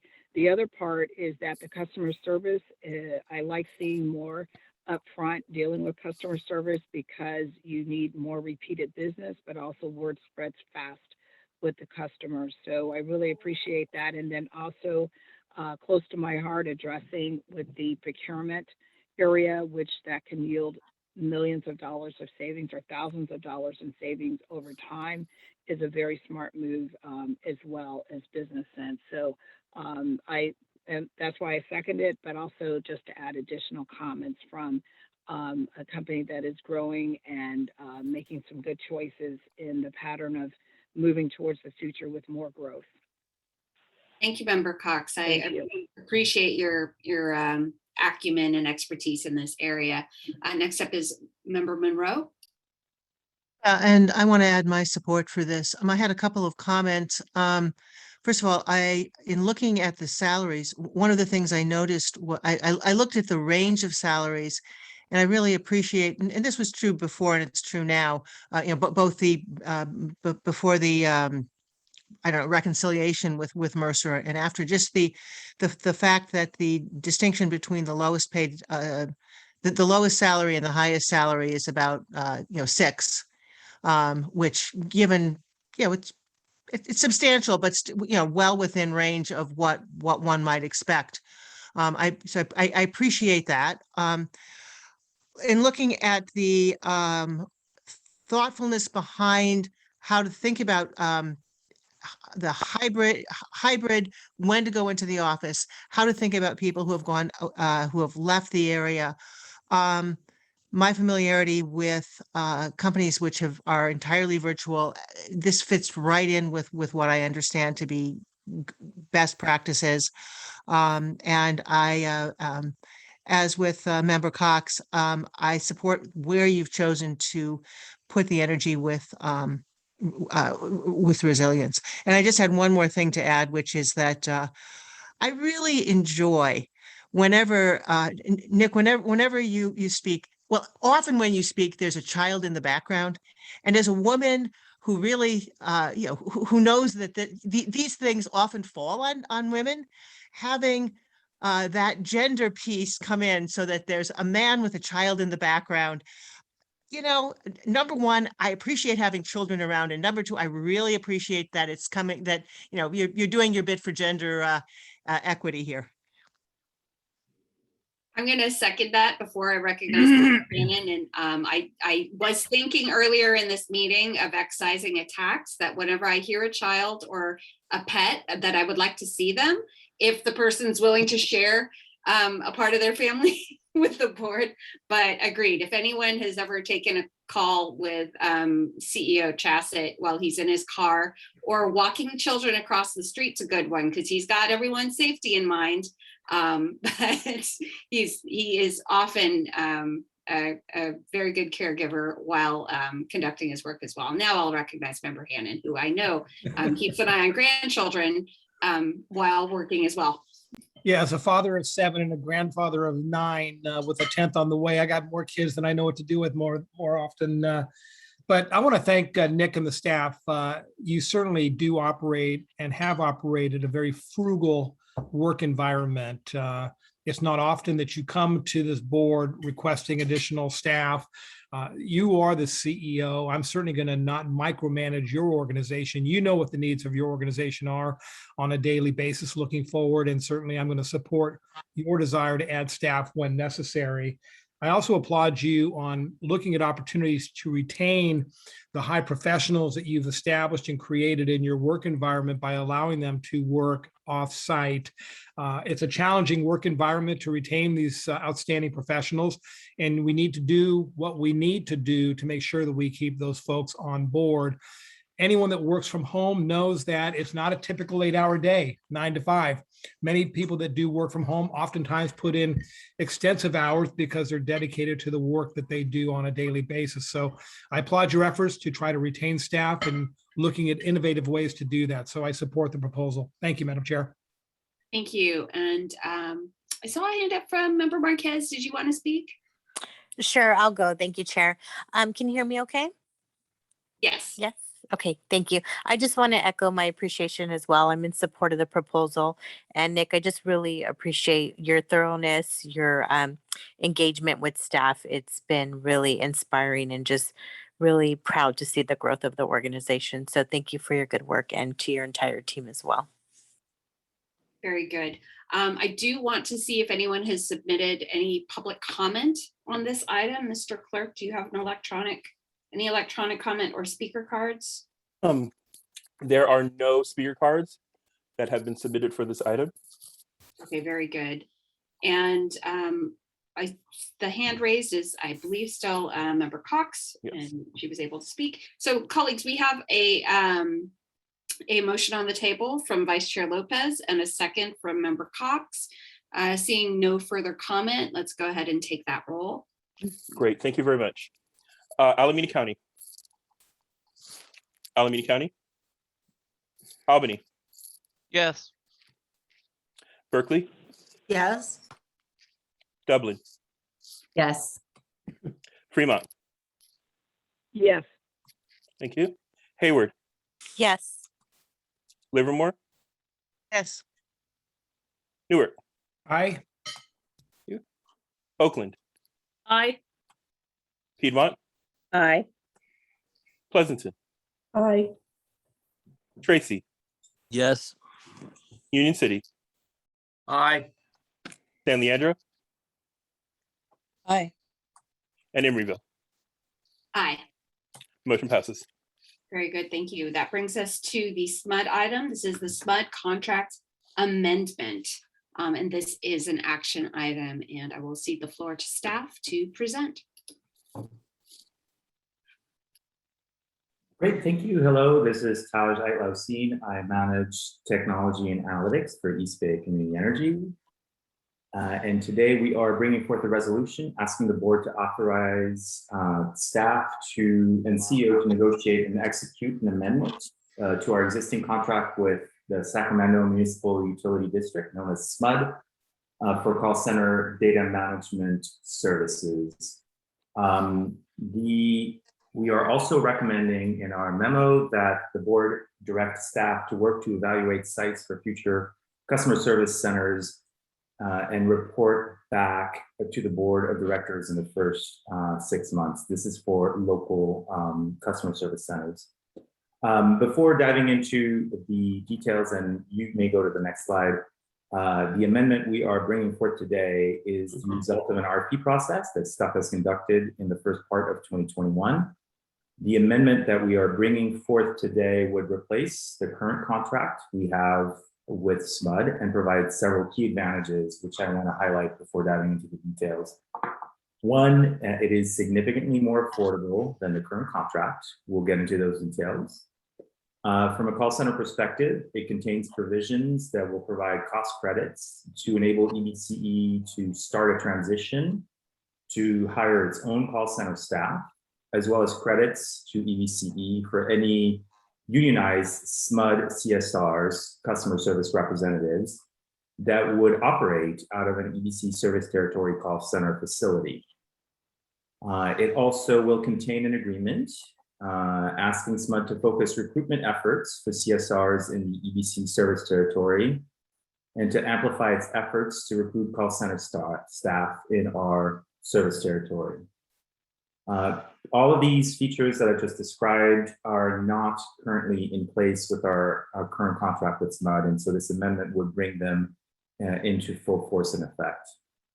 Finally, the amendment would ensure that EBC can continue to partner with Smud, a recognized leader in customer service satisfaction, the recipient of numerous customer service awards, a leader in innovation and sustainability, and so far an amazing partner to the EBCE organization.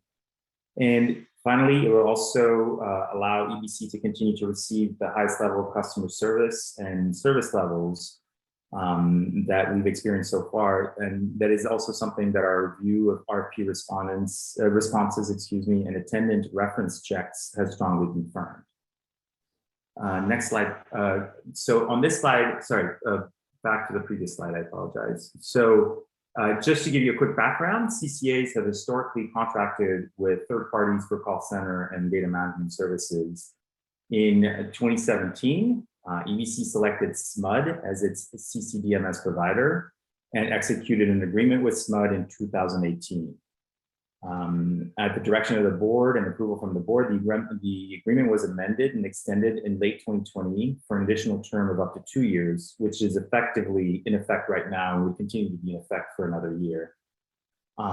Based on feedback we received from the board and the stakeholders, we issued a request for proposals in April 2021 to solicit bids for call center and data management services with the following objectives. We wanted to obtain better understanding of pricing options, pricing breakdowns, and competitiveness. We wanted to understand what our options were for different call center models. And we also wanted to lay out the EBC system roadmap and assess options based on roadmap fit. I think the last point is an important one that I just want to quickly touch on. The reason why I'm bringing this amendment to the board is that call center and data management services is two things. It's call center and data management services. And I think it's important to note that based on what was called in the local development business plan, EBC staff has developed significant internal data management capabilities, which I would state are unparalleled in the CCA space, that are effectively taking on internally some of those call center and data management services responsibilities internally at EBCE.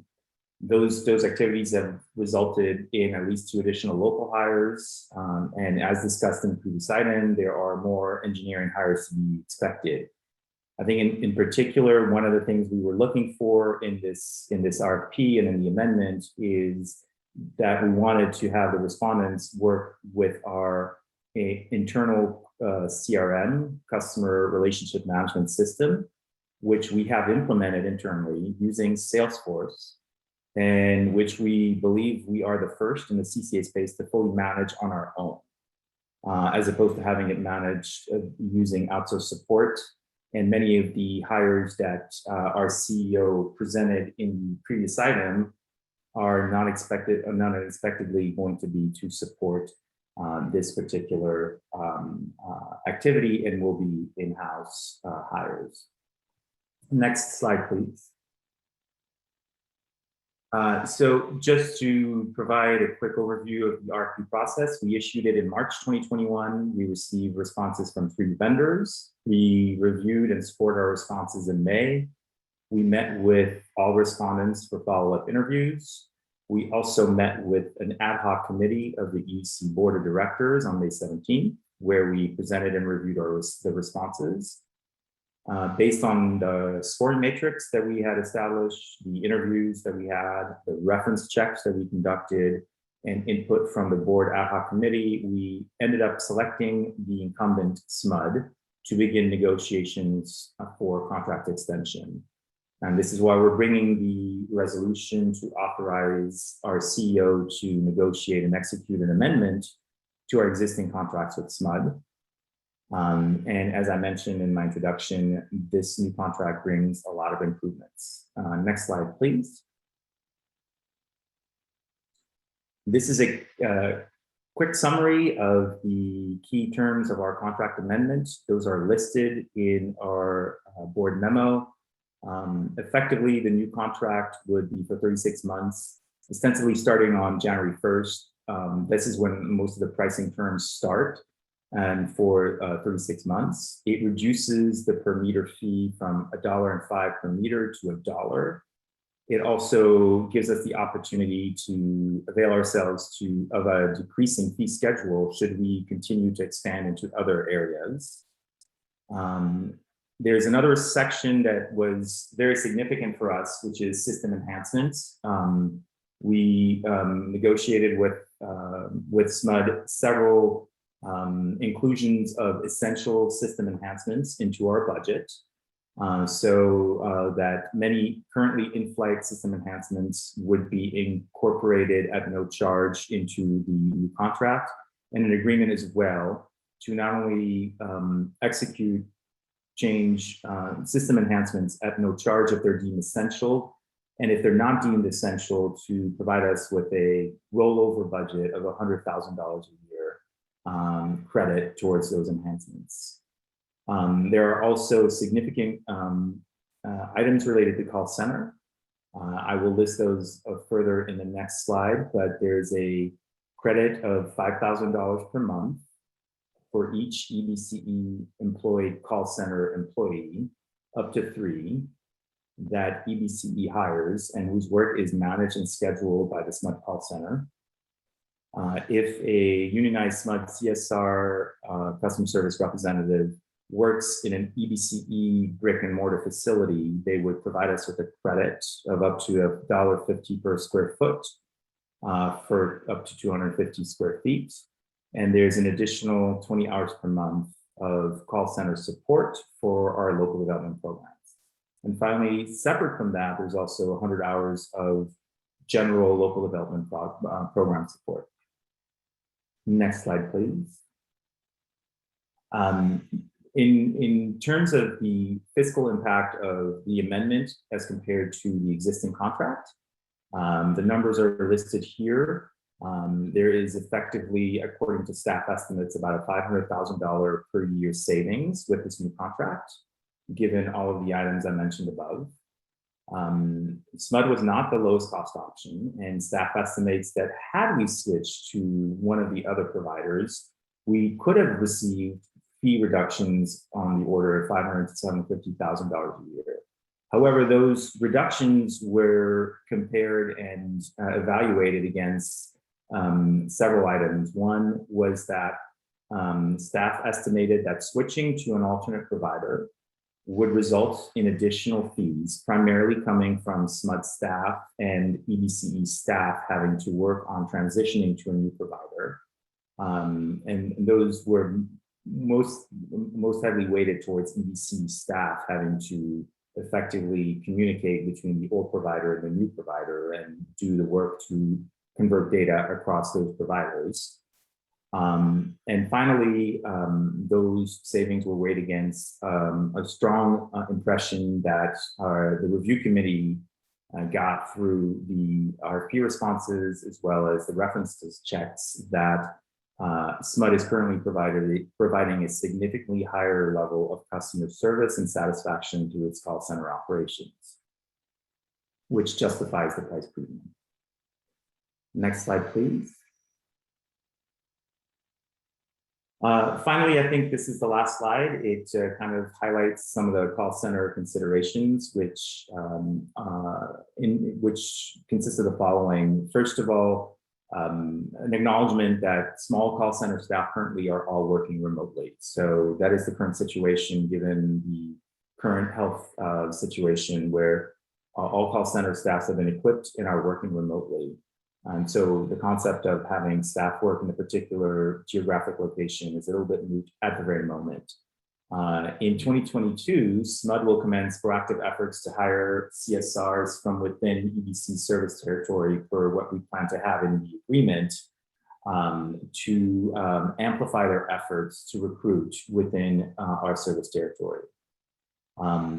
It is difficult at this time to determine the timing of a brick and mortar call center within our service territory, given that, again, most call center representatives are working from home, including those at Smud. But as I mentioned earlier, part of our recommendation is to direct staff to start looking into what it would take to establish a brick and mortar call center within our service territory.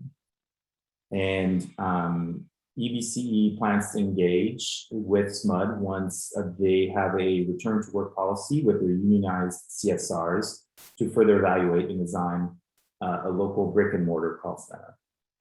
And just as a reminder, those are some of the credits and the financial impacts that would accrue to EBCE should we implement this amendment to our contract with Smud in terms of call center credits. And I believe that's the last slide. Great, thank you so much, Taj. Colleagues, are there any clarifying questions on this item? Member Hannon and then Member Lopez. Yes, thank you for the report. Greatly appreciated. Just a couple quick questions. How many customer service representatives does Smud currently have focused on EBCE work alone? I will defer that question to either Nick or Annie.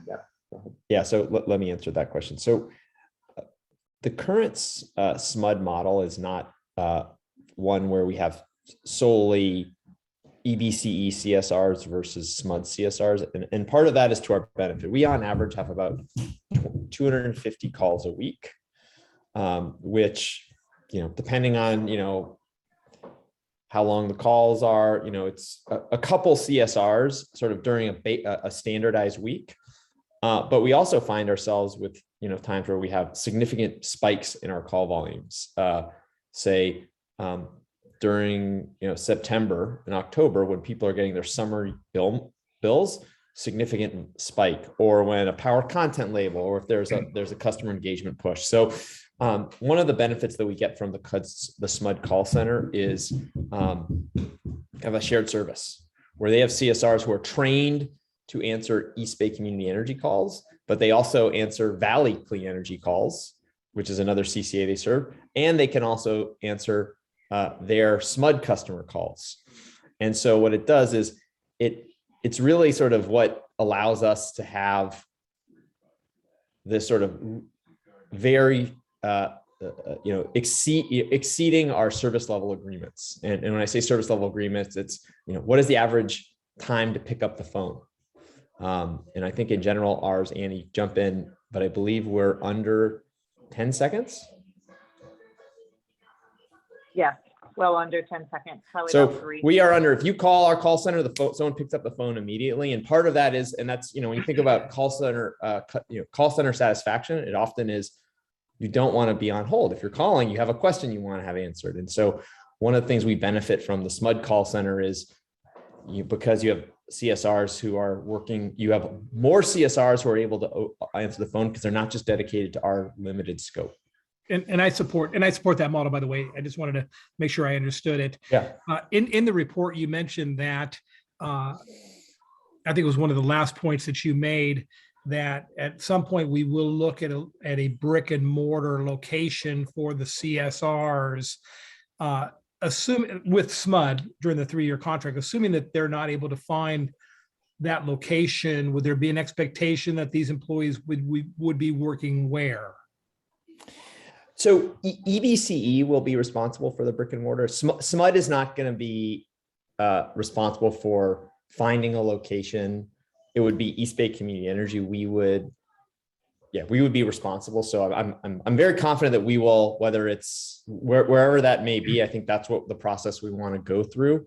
And the default, until such time as we have a local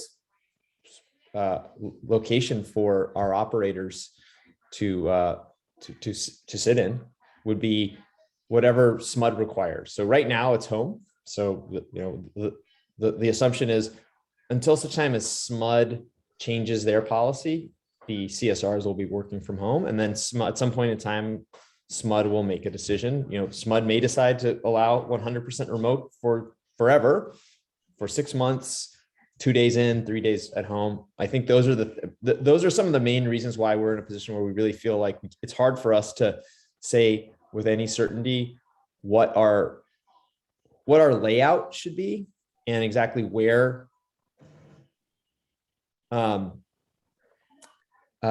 where it should be and what the layout should be until we're able to sort of let Smud and its union and the union that represents the Smud CSRs kind of arrive at an agreement. And that's really, I think, what we're driving at here is, there's a labor, I wouldn't say dispute, but it's a sort of due course negotiation between Smud management and the union that represents Smud CSRs about work conditions. And we want to let that play. That has to play out before we can really dictate any terms around our brick and mortar call center. Thank you. My last question, Madam Chair, thank you for your indulgence. You mentioned the outstanding customer service that we are currently receiving from Smud, and I have no reason to doubt that statement. I'm sure that is the case. But what do we do to ensure that we're receiving that 100% customer satisfaction? Are folks asked to stay on the line and complete a brief survey? How do we know that our customers are receiving that outstanding customer service that we would expect from Smud? And I'll take that question. Thank you. I'll speak to a couple of things and Annie jump in it too. So we have monthly meetings with the Smud team where we go over average handle time, time to pick up. These are all service level agreements in our contract. And so we track very closely, there was a 10-minute call. What happened during that call? And part of that is due to the fact that we don't have a huge volume. So you can actually kind of nitpick what's happening. And again, we don't have that many calls, so you can actually take the time to listen to calls. So Annie and her team actively listen to calls to audit what's happening fairly regularly. Now, if we had 10,000 calls, it might be more different, but more difficult. No, we'd have a much bigger organization if we had 10,000 calls a week. Annie, anything else you want to sort of speak to on that?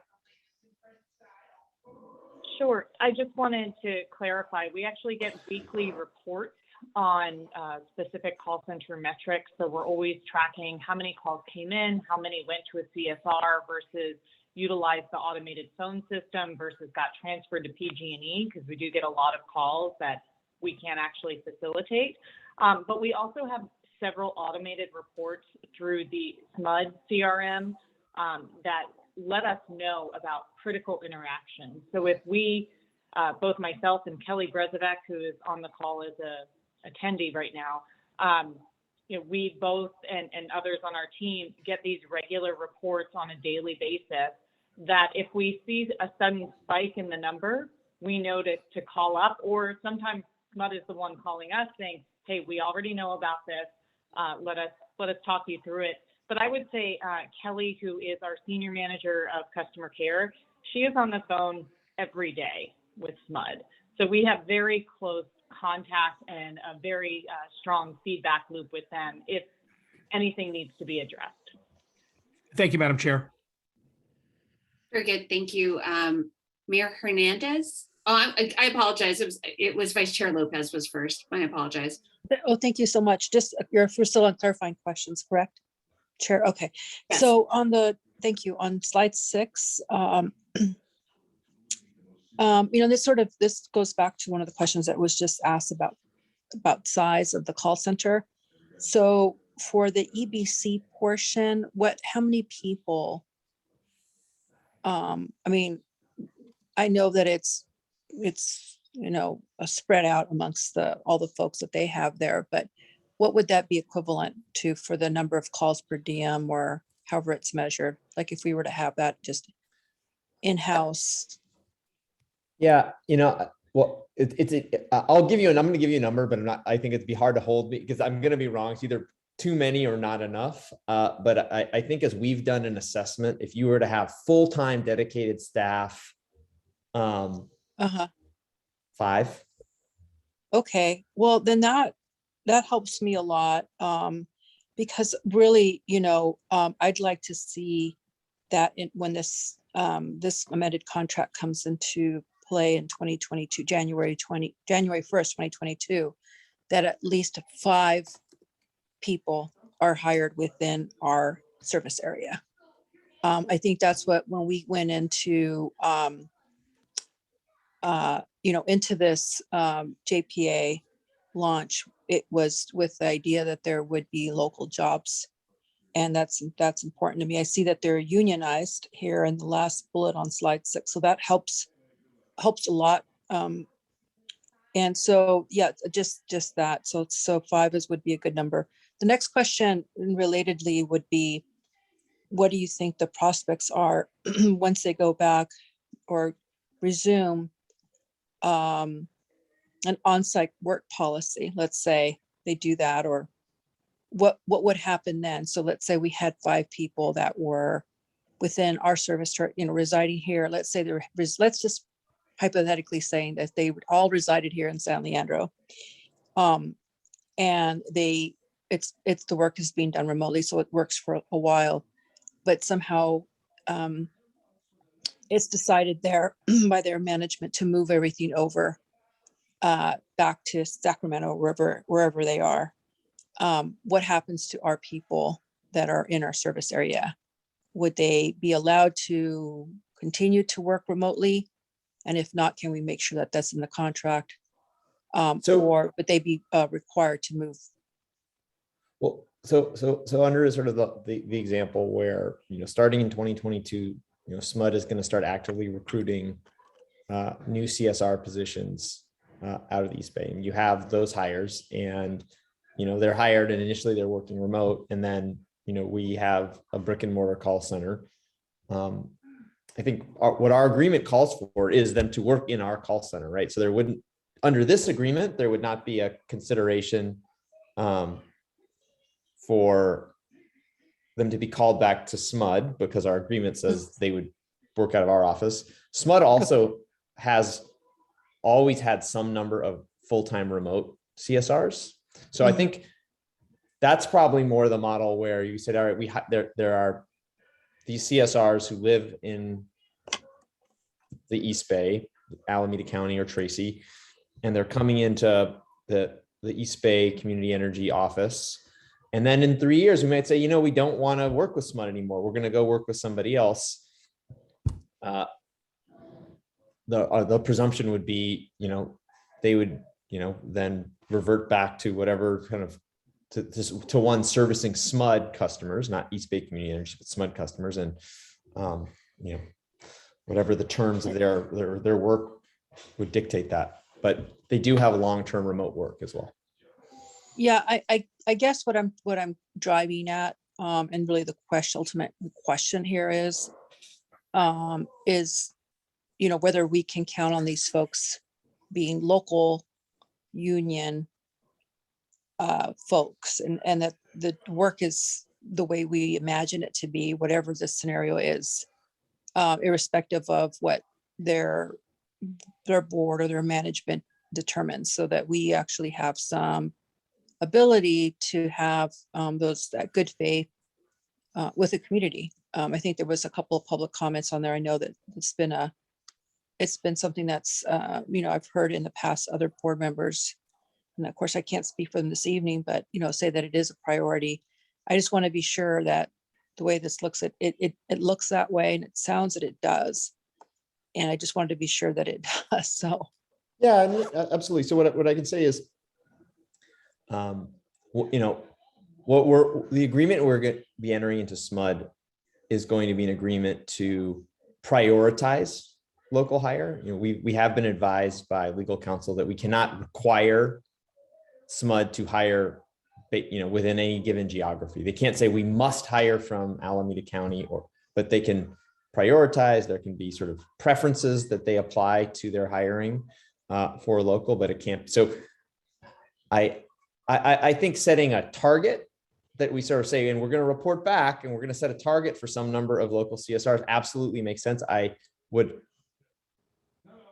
I'm not sure a requirement is something that I'm not sure that we could actually require them in a contract.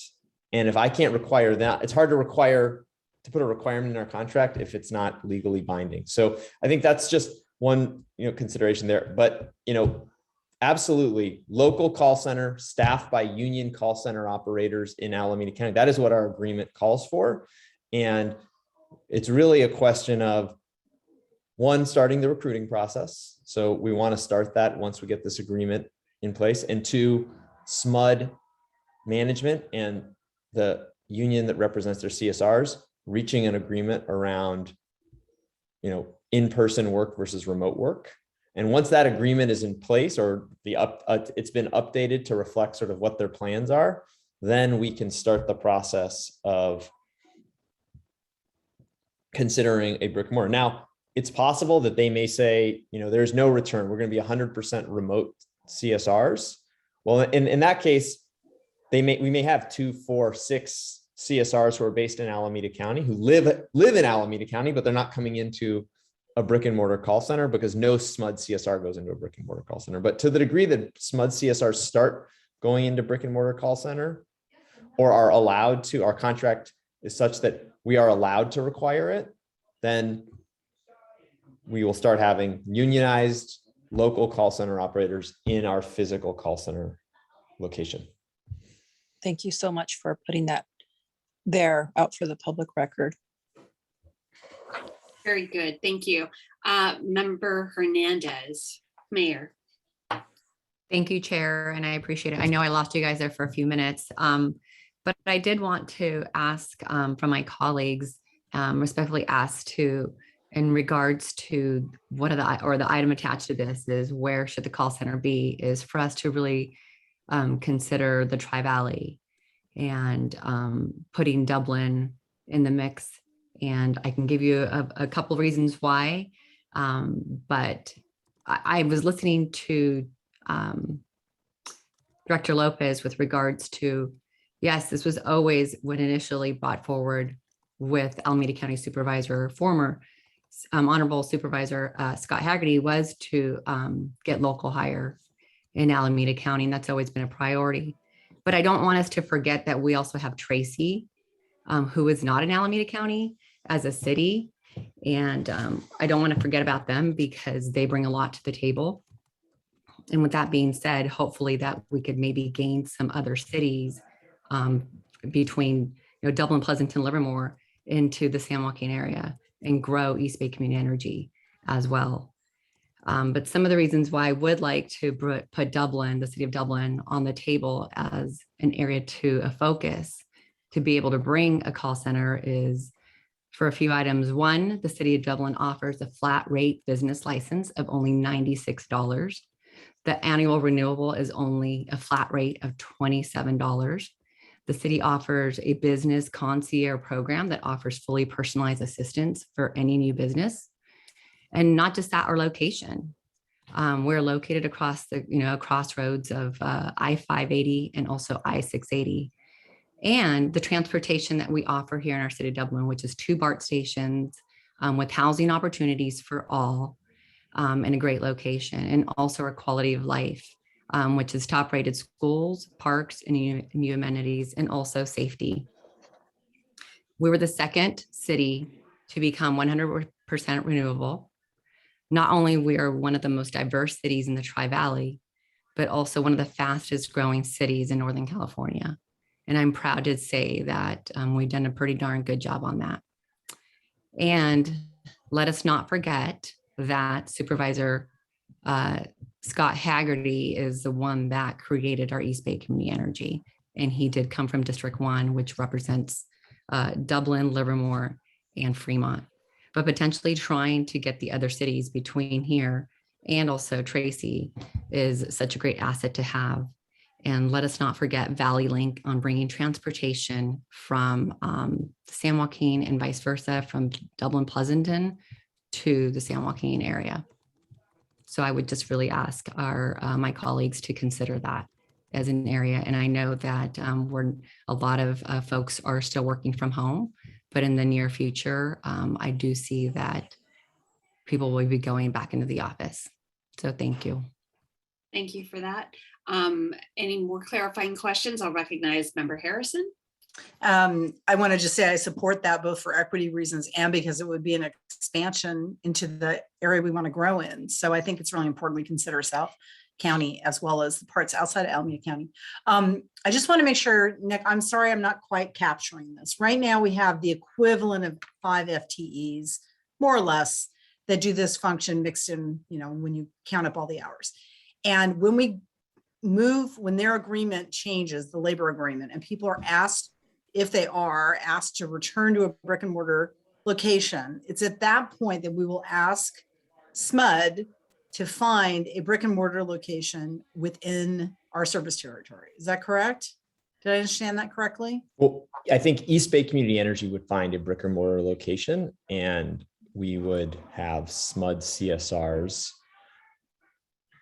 domicile in that brick and mortar location. Okay, but that's guaranteed in this contract that we would make that transition upon the resolution of their labor discussions. Well, so we If do they not have require them to go back. Yeah, I mean, to I think we have our contract, and Annie, jump in anytime. Our contract has a stipulation around, I believe, at least 3 CSRs working out of an East Bay community energy brick and mortar location, right? Up to 3. Yeah, so the way it is set up is that we don't pay a separate fee for the call center. It's all in with that per meter fee. So what we've done in this contract amendment is ask Smud for credit towards if and when we have those call center agents, whether they're our employees or Smud employees working within a building that we're renting or owning. But it definitely gives us a lot more optionality and flexibility for the future, and avoids us having to fully double pay for services. Yeah, no, I appreciated the credit piece. Yeah, no, I appreciated the credit piece. I'm just not sure how firm this, I may be just missing it, not understanding. How firm is the commitment that we would have up to 3 in a brick and mortar location in Alameda County? Is that definitive? And as we grow, does that number go up? So if I may, I think it's important to note, based on the RFP responses we got, that out of all the fees that we're paying to a CCDMS provider, about 15% of those fees are going towards the call center. 85% of those fees are going towards data management services. So that's an important distinction to make, first of all.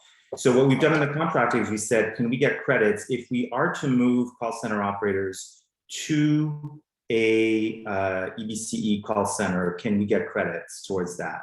And if we are to hire our own call center operators that you still integrate into your call center system, can we get credits towards that? And the answer was yes. Here are the credits that we're getting.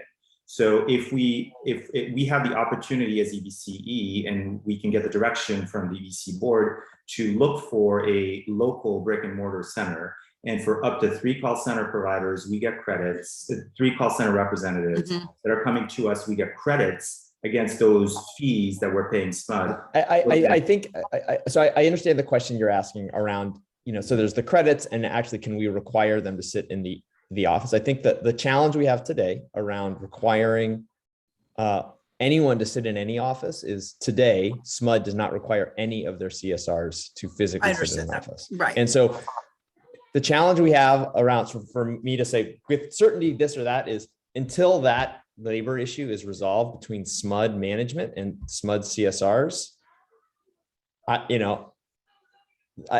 can't. No, I'm not asking sign that. I'm not asking that. What I'm asking is, So that's our challenge. That's our challenge with Smud, is that Smud, I don't know that Smud would sign a contract that stipulates anything until they have their labor issues resolved. Okay. I guess what I'm saying is, outside the contract with them, which is extremely well drafted, and I really appreciate the credits, you're committing to us as a board that you will do this if the employees were required to go back to a brick and mortar store front, that you will look to having people in one. Yes. Okay. If their staff have to go into the office, then we will have 3 of their CSRs in our brick and mortar location. And that becomes very much a catalyst for them to seek to hire CSRs Because as you're looking to hire a CSR, you say, hey, our CSR, you have to, this is, your office is going to be at, at least for the term of this contract, your office is going to be in the East Bay, not in Sacramento. That becomes a catalyst beyond preferring and actively recruiting. That just becomes a catalyst for people to say, I don't want to commute from Lincoln, California to the East Bay. I want to, take this job because I live in East Bay already. So it's just two parts. Is we can't do it contractually, but you're committing to do this. And that's how I understand the arrangement right now. Yes. Is that okay? Thank you. Thank you, Member Harrison. I think that those were really good clarifying questions. At this time, I think we should entertain public comment, and seeing the late hour, I'm going to limit public comment to 1 minute per speaker from now on.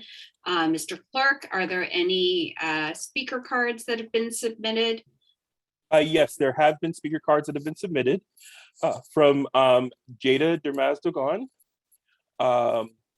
Steve Ongerth, Blair Beekman, as well. I think that CAC Chair Jane Frank might have a comment about this item. I will. Thank you. I noticed that that Vice Chair French has joined us, and I will call on her first when we come back to deliberation. So stand by, Jane. Very Great. good. Go ahead and mete out the public comment. 1 minute per speaker, please. 1 minute per speaker. Okay, thank you very much. I'm going to recognize Jada Dermaz-Dogon. You're recognized for 1 minute.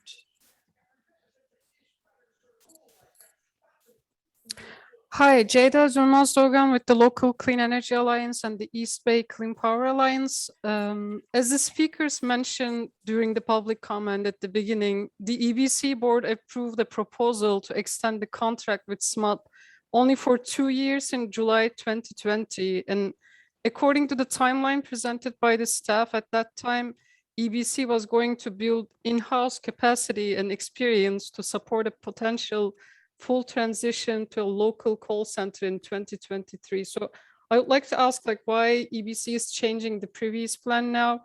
Also on Monday at the Community Advisory Committee meeting, a couple of members and I asked the staff about the names of the other 2 vendors. And we heard that the legal counsel advised the EBC staff not to share that information. However, Community Advisory Committee member Ernie Pacheco found in the EBC meeting documents that the names of the vendors were shared with the public when a similar RFP process was done in 2017. So I would like to ask why that information is being treated differently now. EBC's goal should be to create local jobs, and we would like EBC to commit to having an in-house call center and a transparent process. Thank you. Great, thank you very much. Blair Beekman, you're recognized for 1 minute. Hi, Blair Beekman here. I first started coming to EBC meetings, back in April 2020. I was trying to talk about issues of how we address the future of 2023 and beyond in terms of economic concerns. It's an important pivotal year of 2023 with economic concerns, I felt. My feelings have shifted and changed a bit. I'm starting to ask, do we have to prepare for a large earthquake and emergency preparation things? How does this item tie into those things of 2023, whatever 2023 will be? We have to start planning for these things now, I think. I think that's what you're trying to do.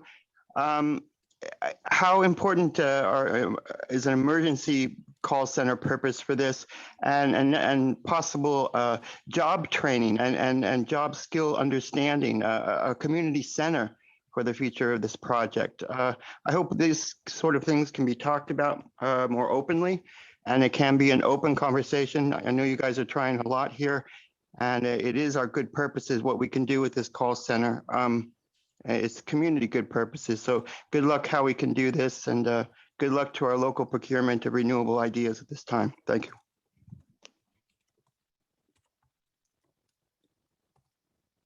Adrian, you are muted. We have one additional speaker with a speaker card, Steve Ongerth. I do not see Steve Ongerth in the attendee area. If you could please use your *9 if you're calling in so that I could recognize you. Otherwise, I assume that Steve Ungarth is no longer in the meeting, and there are no further speakers. Great, thank you. At this time, I will close public comment, and I will ask CAC Vice Chair Jane French to just review the comments that were made at the CAC meeting on this item, please. Thank you, Chair Martinez, and thank you to the board and the staff for recognizing the CAC on this item and for presenting on this item. There was considerable interest in this item from the public and from CAC members. It was the majority of our discussion on Monday. Key concerns raised included postponement of previously committed in-house capacity building and generally movement away from the initial commitment of having in-house unionized call center with local area hires. Recognizing that that commitment was part of the discussion during the previous Smud contract negotiations and considerations. Other concerns included the award of the contract to a provider from outside of the EBC service area and the length of the contract, 3 years. There was sort of a question of why does this need to be 3 years when there's 1 year left on the existing contract? Previous contracts were 2 years. That seemed like an excessive sort of kicking of the can down the road. Other CAC members did recognize the measures in place in the Smud renegotiation, addressing preference for local hires and eventual brick and mortar locations in the EBC service area, as well as the COVID-related work limitations. There was a motion put forth from the CAC that did pass. The motion stated that the CAC does not oppose the contract, but requests greater transparency in the process of local hire outreach and reporting on outcomes, and an affirmative plan committing to local hire for the data services and management call center, data service management and call center jobs. Thank you. Thank you, Vice Chair French. That brings us back for further discussion, colleagues. And I just want, if you will indulge me, I'll give my thoughts at this time. I think everyone's concerns are founded. And as we, at the onset of this process, it was everyone who was really on board with going local and going union for this call center. And I think we're still on a roadmap to get to where we all want to get together. However, I think the pandemic did throw a curve into these plans. And I think that the contract that's before us is a really good blend of all of our granular needs. I really appreciate staff looking at the per meter fee and the efficiency and the economies of scale that we can achieve if we expand our reach into, further towards other territories. So I'm in support of this contract, but I did want to acknowledge all of the concerns that are raised. I appreciate that Smud is a union shop and that they are going through this due process with their employees, because as we heard in an earlier item, making employees' lives easier and better is going to be an important part of keeping our workforce these days. And we as public leaders, city officials are seeing that in our own cities, I'm sure. And we'll continue to see it in the private and public sectors. So with that, I'm happy to entertain any further discussion. Member Hannan. Yes, Madam Chair, I'm going to go ahead and make a motion that we support staff's recommendation, but I will ask, if I may, that staff be required to come back to this board, possibly on an annual basis, if not sooner. And I'll certainly entertain comments from my colleagues on SMUD's efforts to hire local CSRs to begin navigating to more of a local customer service agency. So I would ask staff to report on those efforts and how many employees are actually in that are local hires, so we have an understanding as to how, in what good faith efforts they're moving forward to kind of meet that goal. Thank you, Madam Chair. Very good, thank you. Member Harrison.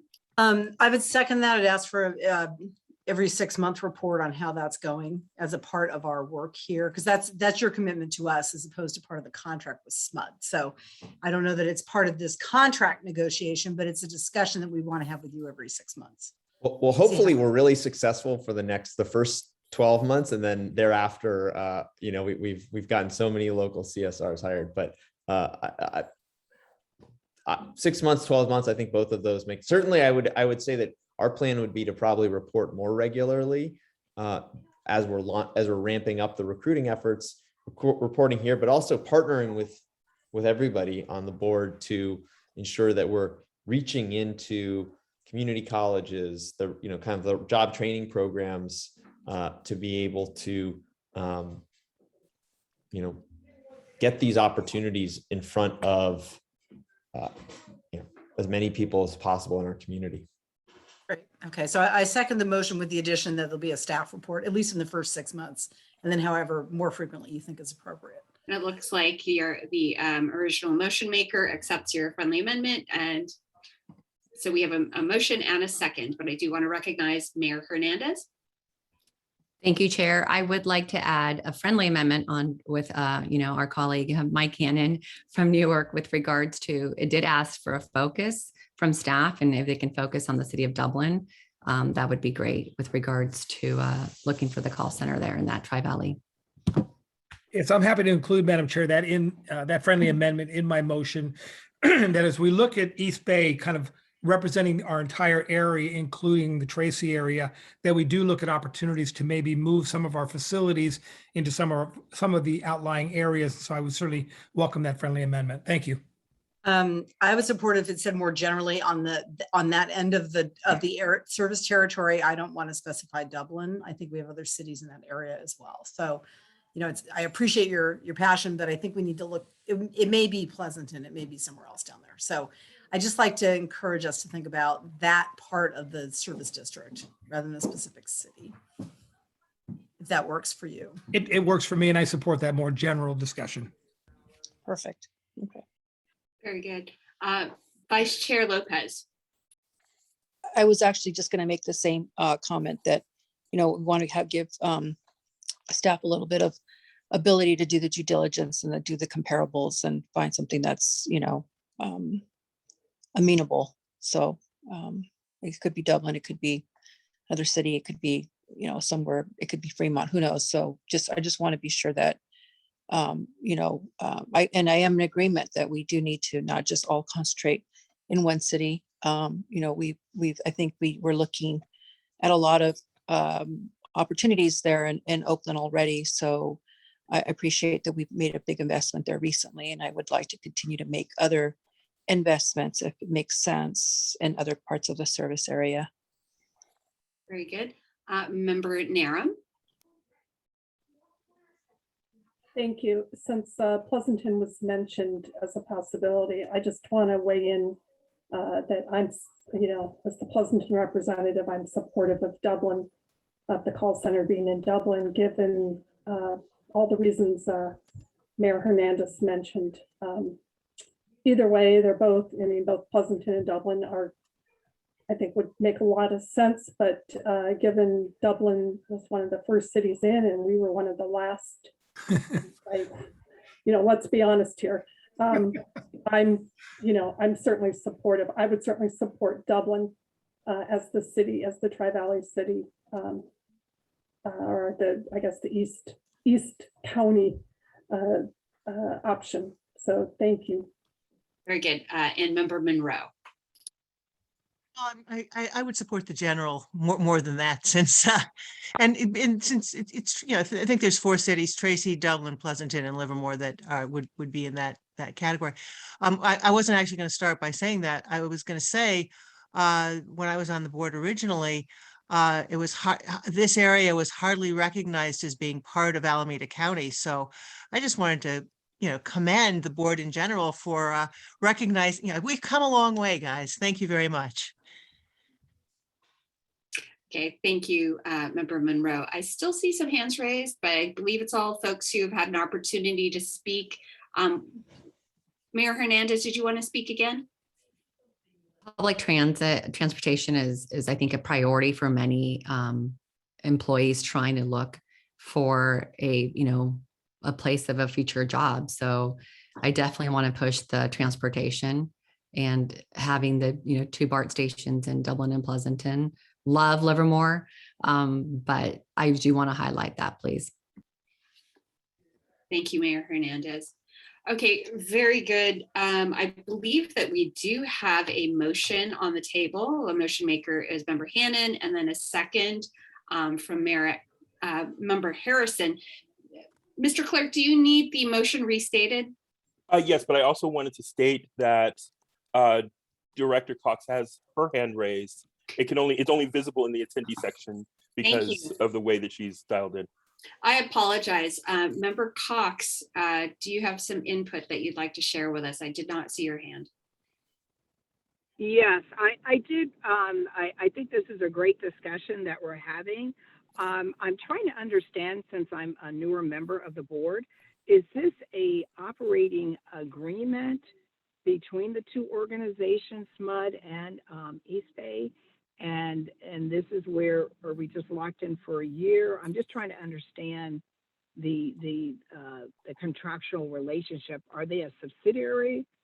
Is Smud a subsidiary of East Bay? I'm trying to understand that piece because I'm a little lost on how that all kind of ties in together. They're not our direct employees with East Bay. Is that what I'm hearing?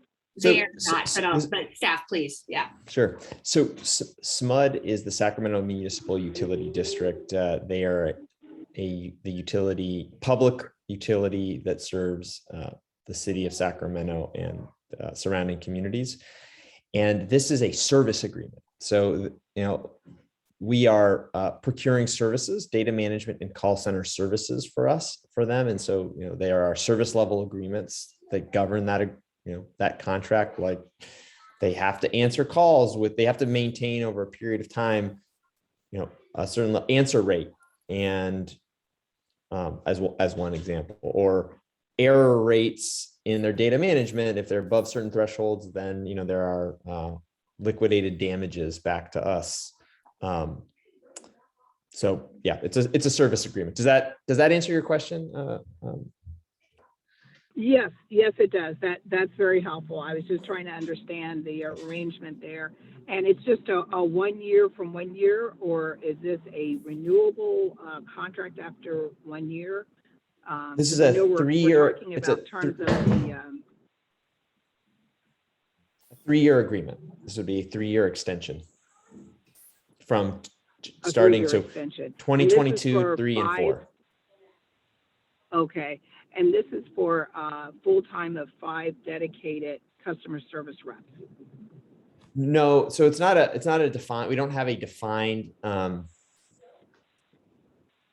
We do not have a defined number of customer service reps, and so the 5 was just sort of a high level assessment of kind of that's if it was FTE, how many would likely need. In this particular case, and I think this is very much to our benefit, there are quite a few more SMUD CSRs who are trained to take East Bay community energy calls. And what that does is it allows us to maintain our service level, which is, under 10-second average hold time, even when you have a spike in calls.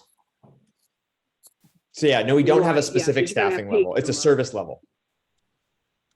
Got it. And it's to support, as you see the volume grow, then that's where we would have the staff report and the discussion every 6 months to decide if you bring on another person or something like that, right? So that's what the other part of the discussion coming in, right? Yeah. So exactly. So every 6 months we'll report back on SMUD's progress in recruiting local CSRs into the SMUD pool of CSRs, and also, as we clarify ability to have brick and mortar, the progress towards that as well. Okay. One other question: has there been? I know we talked about alternate, hybrid working environments and things like that. I didn't hear any discussion regarding COVID vaccination and the requirements of that. Is that built into your contract at this point? It is not. I think sort of like the work requirements for a brick and mortar, COVID vaccination requirements.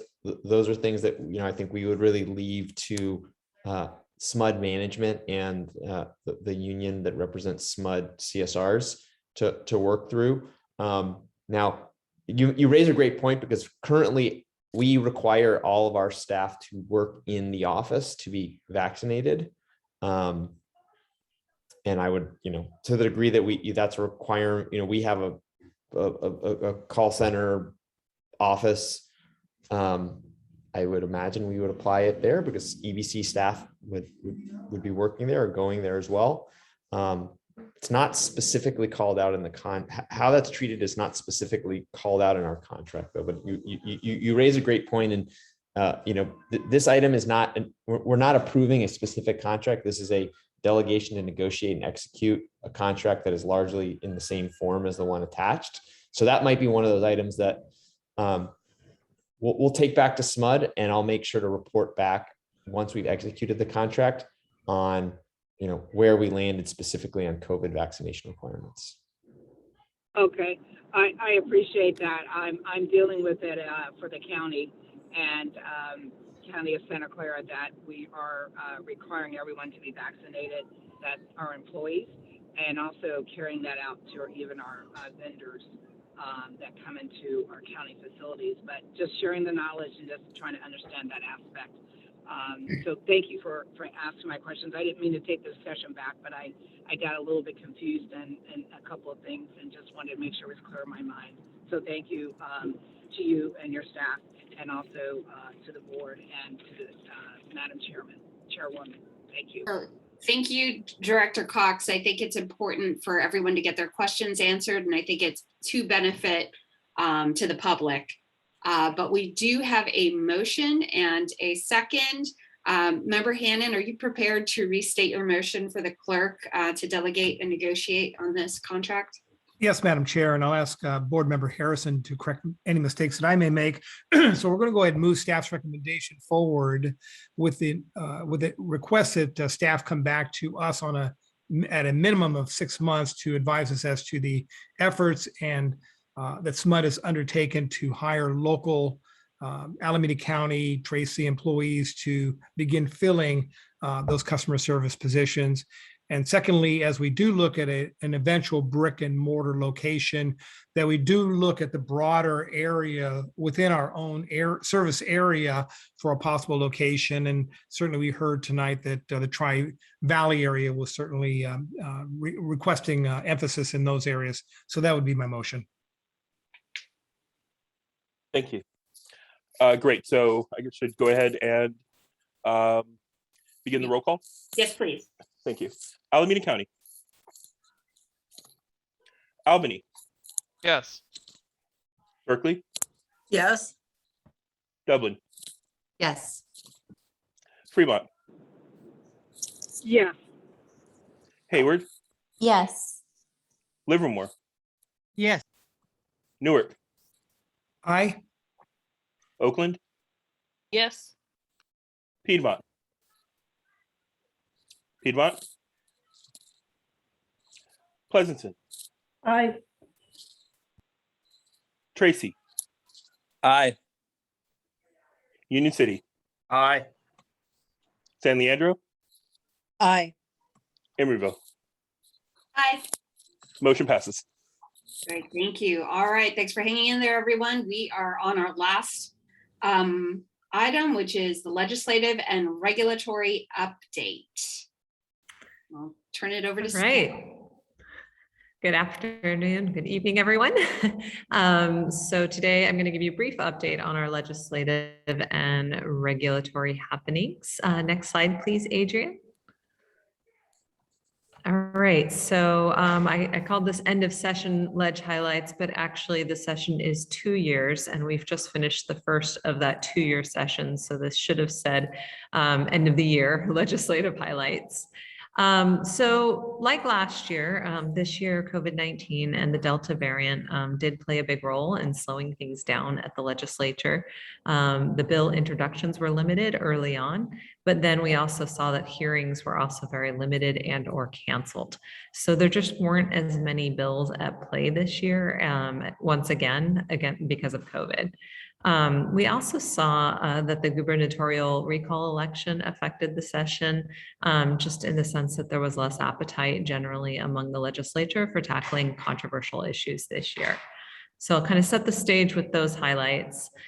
We saw that many energy bills were tabled, turned into two-year bills, which means they can be considered in the second year of the ledge session, starting in January. And I wanted to talk to you a little bit about the budget bill, which has some potential opportunities for EBCE. Next slide, please. All right, so to go through the Budget Act of 2021, some of the highlights that I pulled out for EBCE, you've probably heard in the news, but there was a zero emission vehicle package of $3.9 billion. And that includes zero emission buses, consumer adoption of zero emission vehicles, and it also supports transition of the transportation sector and zero emission transit equipment purchases and infrastructure. So, and that's a one-year spend. So that's quite substantial funds. We will be certainly continuing to work to see what opportunities we have to be able to access some of that funding for our programs. Then there's also the climate resilience package, and that was $3.7 billion over 3 years. And some of the key highlights there include funding for things like community resilience and resilience planning and environmental justice initiative. I also listed here the cap and trade expenditure plan. This is $1.5 billion in the cap and trade funds that were allocated, but I will note that that is part of the $3.9 billion above. So again, those funds will be supporting low carbon transportation and zero emission vehicle strategy. Next slide, please. So in terms of future energy funding, I think it's important to note that the energy and transportation budget packages were actually deferred until next year. So discussions are going to continue this fall, and we expect to see them picked up in early 2022. But the deferred energy package was $735 million, and the deferred transportation package was $3.4 billion. So there's still quite a lot of funding at play. So that is a little bit about the funding bill this year. I also just wanted to walk you very quickly through our bill tracker. So next slide, please, Adrian. And here is where we ended up with the assembly bills. You'll notice that some of the bills that we supported did get chaptered. So here, AB 33 by Ting was chaptered, as was AB 525 by Chu and AB 843 by Aguiar Curry. The rest of the bills on this list were two-year bills, including AB 1139 by Gonzalez, which was the NEM reform bill that we opposed. Next slide, please.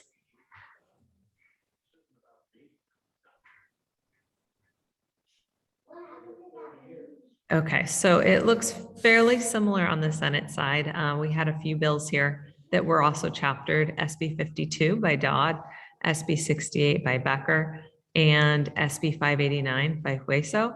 But the rest of these bills also became two-year bills in this year. So we will learn more in January about which bills might be moving forward of the bills that are two-year. If they have not yet passed out of their first house, then they have to pass out of their first house of origin in January to continue to move forward. Otherwise, they have a little bit more time to get some traction. So it's a little too early to say what's going to be moving forward and what's going to be amending, but we'll keep a close eye on that. Next slide, please.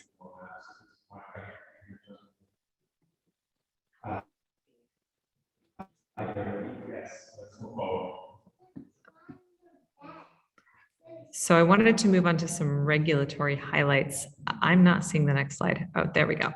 And so Another thing that actually came out of the budget has to do with funding for the California Department of Community Services and Development's program called the California Arrearage Payment Program, or CAP. And so this was actually in one of the budget trailer bills and gives $1 billion to address energy debt. It's a one-time debt forgiveness. So it's just a one-time fund that we should be getting in early 2022 for arrears that were incurred by our customers during the pandemic period. So it's specific to the pandemic period. It's a one-time forgiveness, but these funds will go directly towards reducing the arrears of our customers. And it'll prioritize funding for active residential customer accounts with past due balances of 60+ days. And the funding allocation between the investor and utilities and CCA customers is still being determined.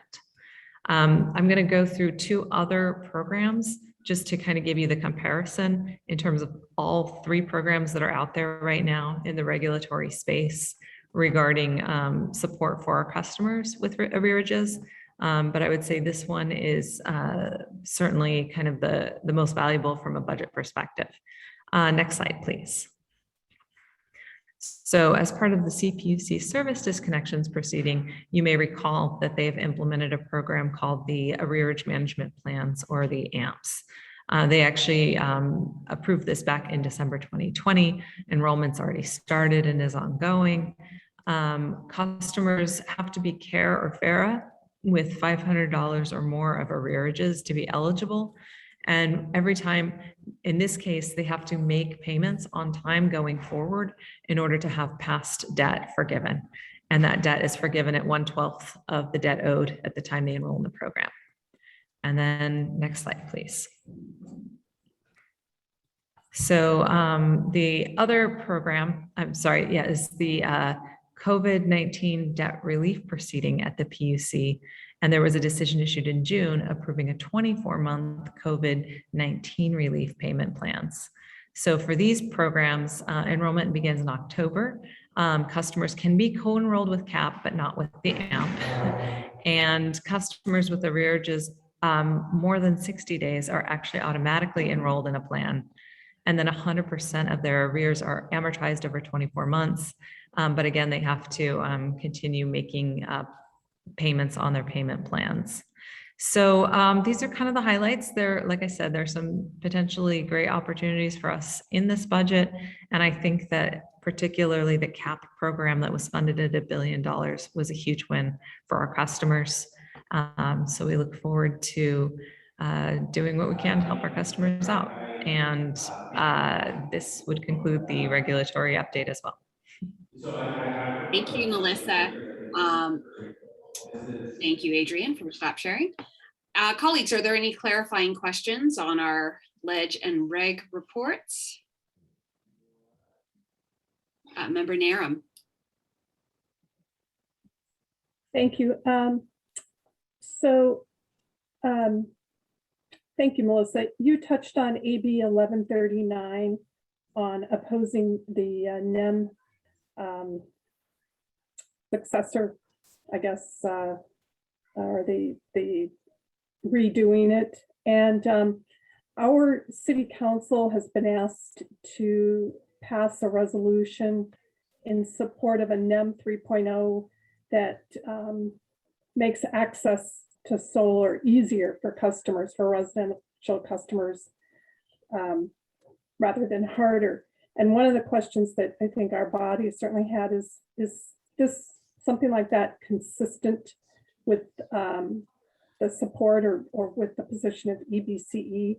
In other words, we don't, I want to be hanging out doing something that may not be consistent with the organization. And since this bill is in the 2-year cycle too, is this something that we should go ahead and do? And if cities are going to do this, is EBC going to take some kind of position as well, encouraging that the NEM 3.0, support solar on residents as opposed to making it harder or less cost effective? Right. Great question. I would say that we took direction from the board to make sure that we were advocating for a pro-solar position, which is why we took an opposed position on the legislation. And we are continuing to do advocacy for being supportive of continued solar in our area and in California. And so we are participating in the CPUC's NEM 3.0 proceeding, and we will continue to participate in that proceeding. We're waiting for a proposed decision, and I'm sure we'll have some comments and a role to play once that proposed decision comes out and kind of know where the CPUC is out. And we're also looking at our own advocacy letter as well. So I don't see why your city taking a position would be inconsistent with any of that. Great, thank you. Great, thank you, Member Narum. I actually had the precise same question. Were we taking the same position on CPUC proceedings that would be consistent with our position on 1139? And it seems we are. So appreciate that. Any other questions, colleagues?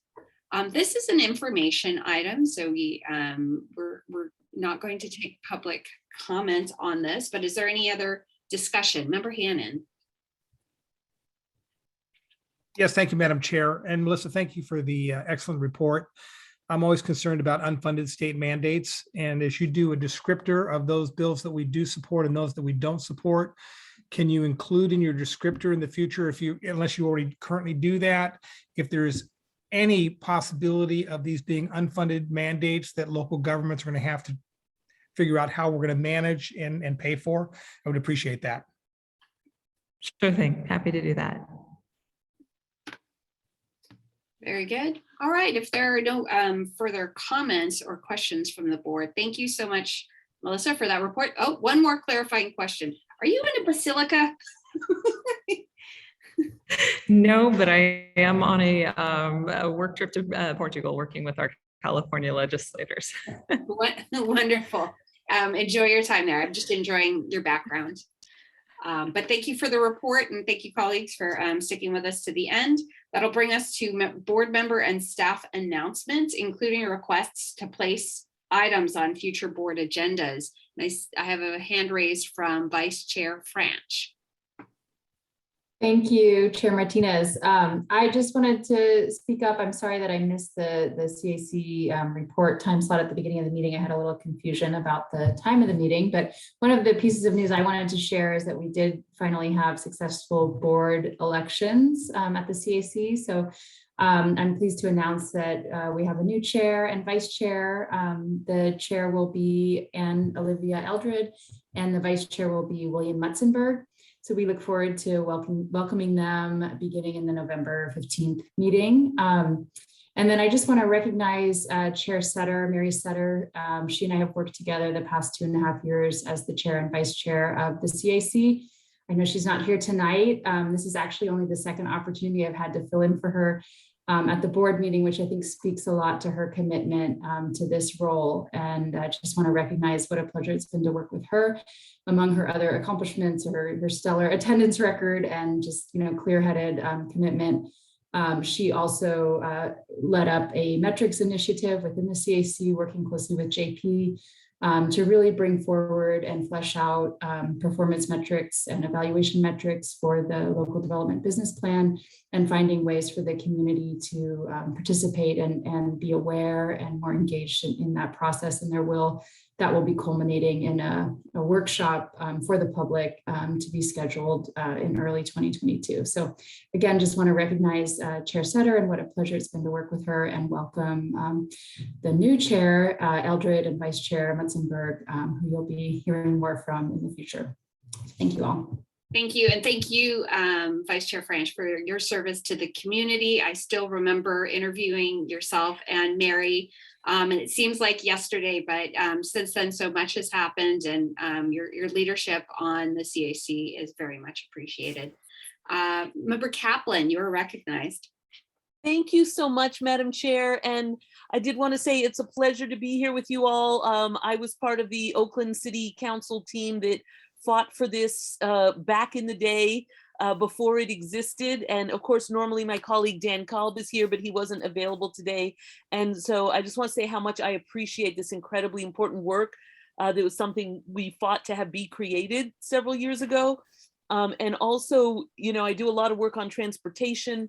Some of you also go to the Alameda County Transportation Commission, and we've been working, of course, on zero emission vehicles. And we're also working as well on hydrogen fuel cell and hydrogen fuel cell trucks. And hydrogen can also be a way to store energy. So if, you know, if there's opportunity to talk more about that for the heavy duty vehicles, a variety of ways to clean up the pollution. And thank you all so much for the work. Great, thank you. Pleasure to have you as an alternate. Thank you, Member Kaplan.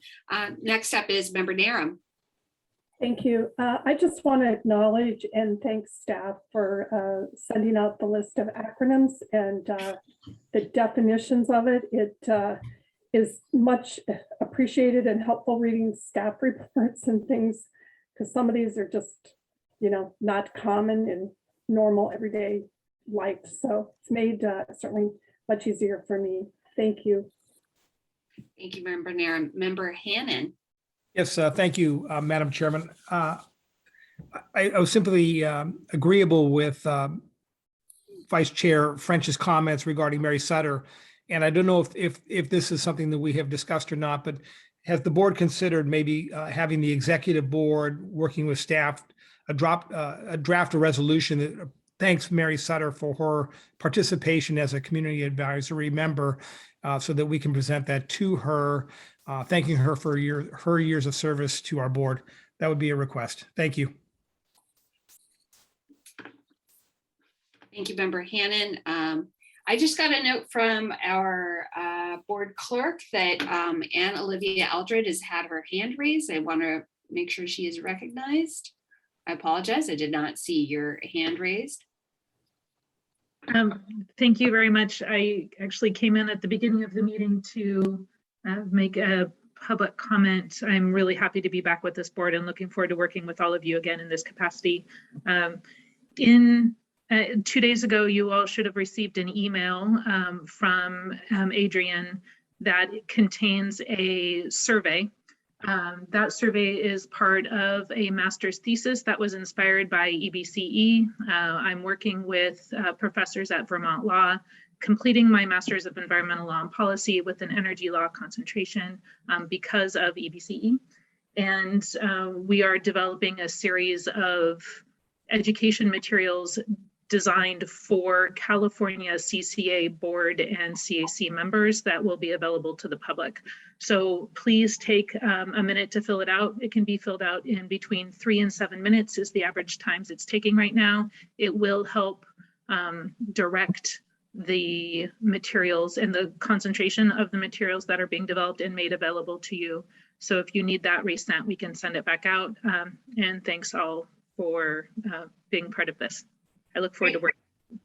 Thanks, Anne Olivia. I look forward to having you back on the board again. And I did see that email and I took the survey, although my answers will not be completely helpful to you because I just marked everything. I wanted to learn more about everything. It was all information that could have been useful to me as a new board member.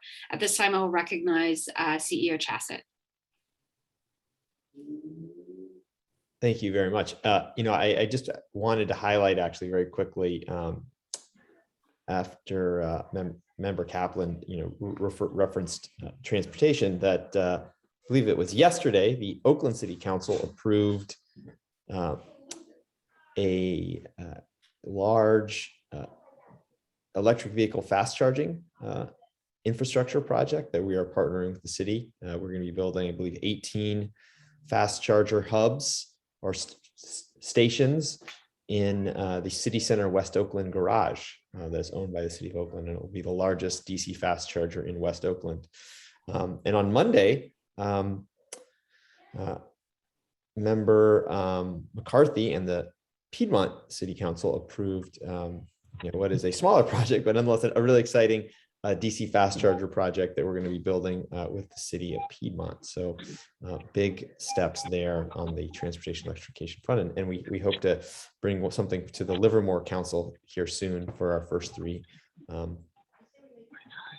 projects. Great, thank you, CEO Chassett. And yes, let's normalize fast chargers in all of our communities. I do have a couple of requests for items to bring forward to future meetings. It sounds like we're already working on an advocacy letter for NEM 3.0. I don't want to prevent staff from sending their own letter, but if it might be helpful, I'd like a letter to come from the board as well for consideration.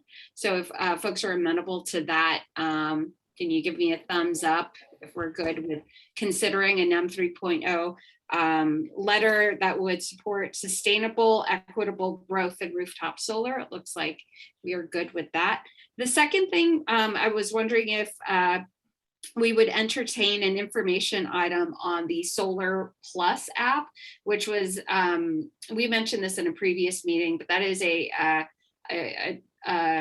app that was developed by the National Renewable Energy Laboratory and provides permitting automation. And so it speeds up the permitting process for cities and for customers who are looking to add rooftop solar. So if folks are okay with that, I will work with staff to get that scheduled. Do I see anyone who not agree with that? Okay. Seeing thumbs up. All right, so those are the two items I'm asking for. And with that, no one else has any comments. We're making it right under the wire at 7:59 p.m. We're adjourning this meeting. Thank you everyone for your great comments and participation. As always, this is it's really such a pleasure to chair these meetings with such an engaged group of folks. I know that the content, it can be difficult at times. And so Member Naram will continue to share educational materials with our board and with the members of the public who want to learn more about clean energy. But thank you all and good night. Thank you, Madam Chair. Thank you. Thank you very much. Good night. Good night, everyone. Good night. Thank you, everyone. Thanks, Adrienne.